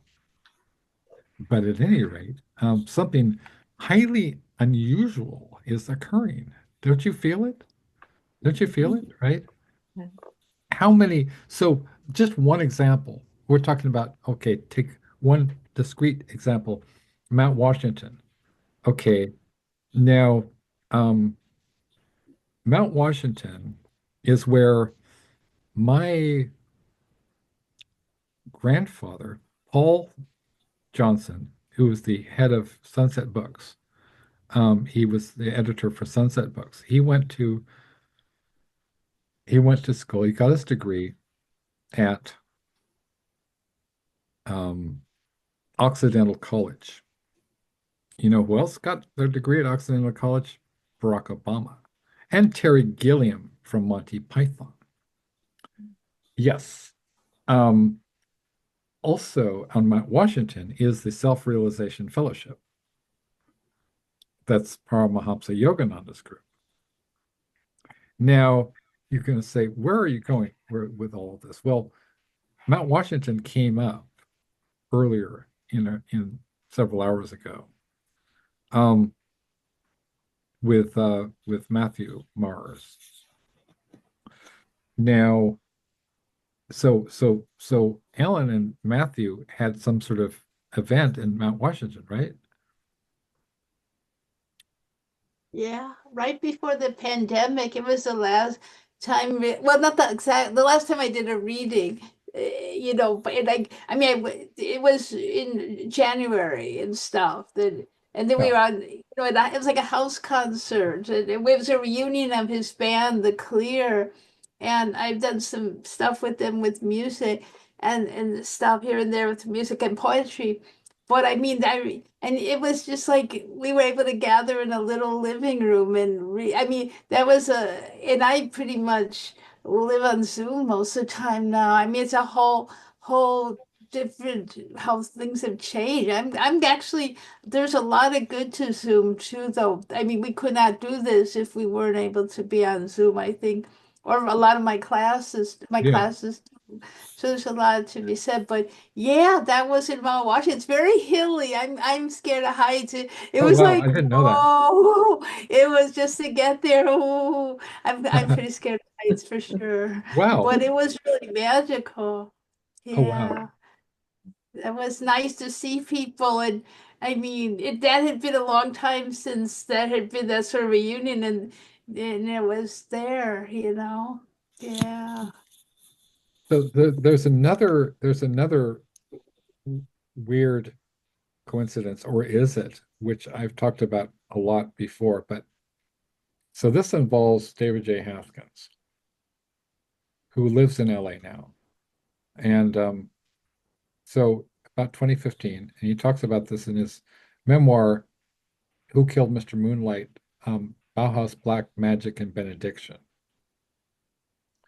Um, where he and his wife were driving down the 101 freeway in LA, and all of a sudden he looks up and he sees this the temple of the Self-Realization Fellowship at the top of Mount Washington. And he says, honey, I would like to go there. There's something that's drawing me there, right?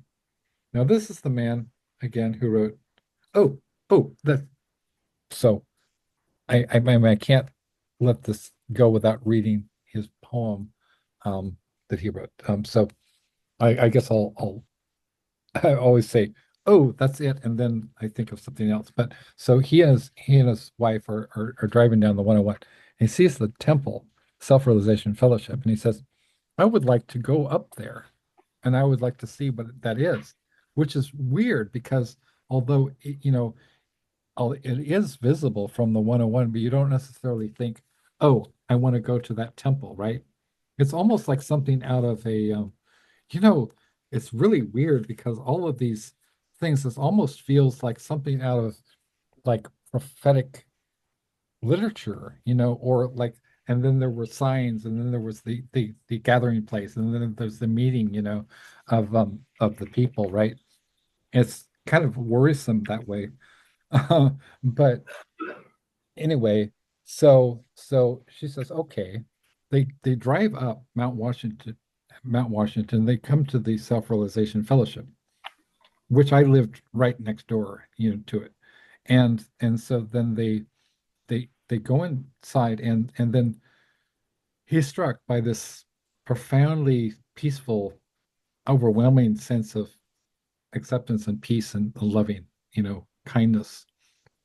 So this great white light descended on him. It just felt so beautiful, so beautiful. And this is just to put it in context. 1996, he wrote a song for Love and Rockets called,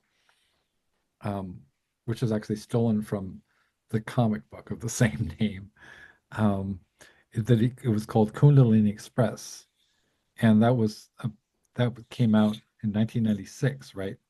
So, but he was talking about Kundalini yoga way, way long before he had the experience of being sort of embraced by Paramahamsa Yogananda's spirit, and so he had a kind of a traumatic experience where that involved people like Ellyn Moore and Genesis P. Orridge from Throbbing Gristle, and it was initiated by reading an interview with Genesis P. Orridge of Throbbing Gristle in Val Vale's research publications, one of their books, Industrial Culture Handbook, I think it was.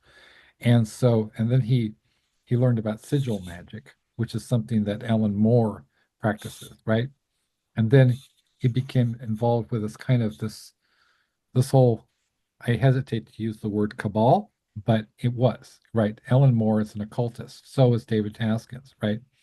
And so was the late, not so great Genesis P. Orridge. And so he learned. Alex, sorry. Yeah. I just realized my and I have to go. Okay. But we've had a super time. But yeah, we have something else we were supposed to have finished. We haven't done it. So okay. He's just reminded me. Okay. No worries. Early, so I'm sleepy. Oh, okay. So yeah, I'm so sorry. I mean, it's hard to coordinate across multiple time zones. It is, but we've had such a wonderful time, and Ellyn, it was great to see you. And you too. I'll be in touch soon. I'll tell you Dan Campbell's way to reach him, and it's just one, and it's so about Prague and everything. That's so great. Cool. I'm just so pleased to meet you. And Elia, it's really great to see you too. It's wonderful to meet you all too. Yeah. And Alex, thank you. Thank you. I'm really moved by things I've heard today. Thank you. Thank you so much. Thank you so much. And big squeezy hugs. Oh, yeah. Squeezy hugs. Right? Thank you so much. Take care. Bye-bye. Wonderful. Okay, Thank you. Bye-bye. Take care. Bye-bye. I'll have a good one. Bye. Oh my gosh. Bye-bye. Wow. And then this is kind of eerie because every time, right, Ellyn, it just becomes like, people drop out, and then it's just us, and then we talk for the next, 10 hours or so. So You- I want to do that today. I only because I only had something to eat. I will not be able to go on no, and on no, I only didn't, I without. didn't, I didn't But I was it was just saying it's funny how that happened. Yeah. it's funny though. But Um, I told you I could lose track of time. But that was wonderful. That was Yeah. wonderful. You should post this show. You need to post this. This was a beautiful gathering. You I should will definitely definitely. I mean, post it. that was the entire idea. And then we'll have next, like, I guess we'll try to shoot for Sunday if it's convenient for Dawn, and we can have all of us together again next maybe Sunday or so. Yeah, that sounds great. But Okay. definitely it was wonderful. I thought it was so nice, and then Amelie and Matthew, it was like this neat gathering. It was so It fun. was so So beautiful. Yeah, so beautiful. So yeah. I really love you all so very much. And so okay, I guess we could have a sort of a squeezy hug, and then we could Excellent. sign off, and I'll post it, right? All right. We It was really, really good to see talk y'all. This is so good. But thank you so much. This was wonderful. Thank you, Ellen. Good to I'm see glad you. everyone could be here. See you guys. Thank Okay. you. See you guys soon. Okay, Okay, so bye. Love. bye-bye. Bye.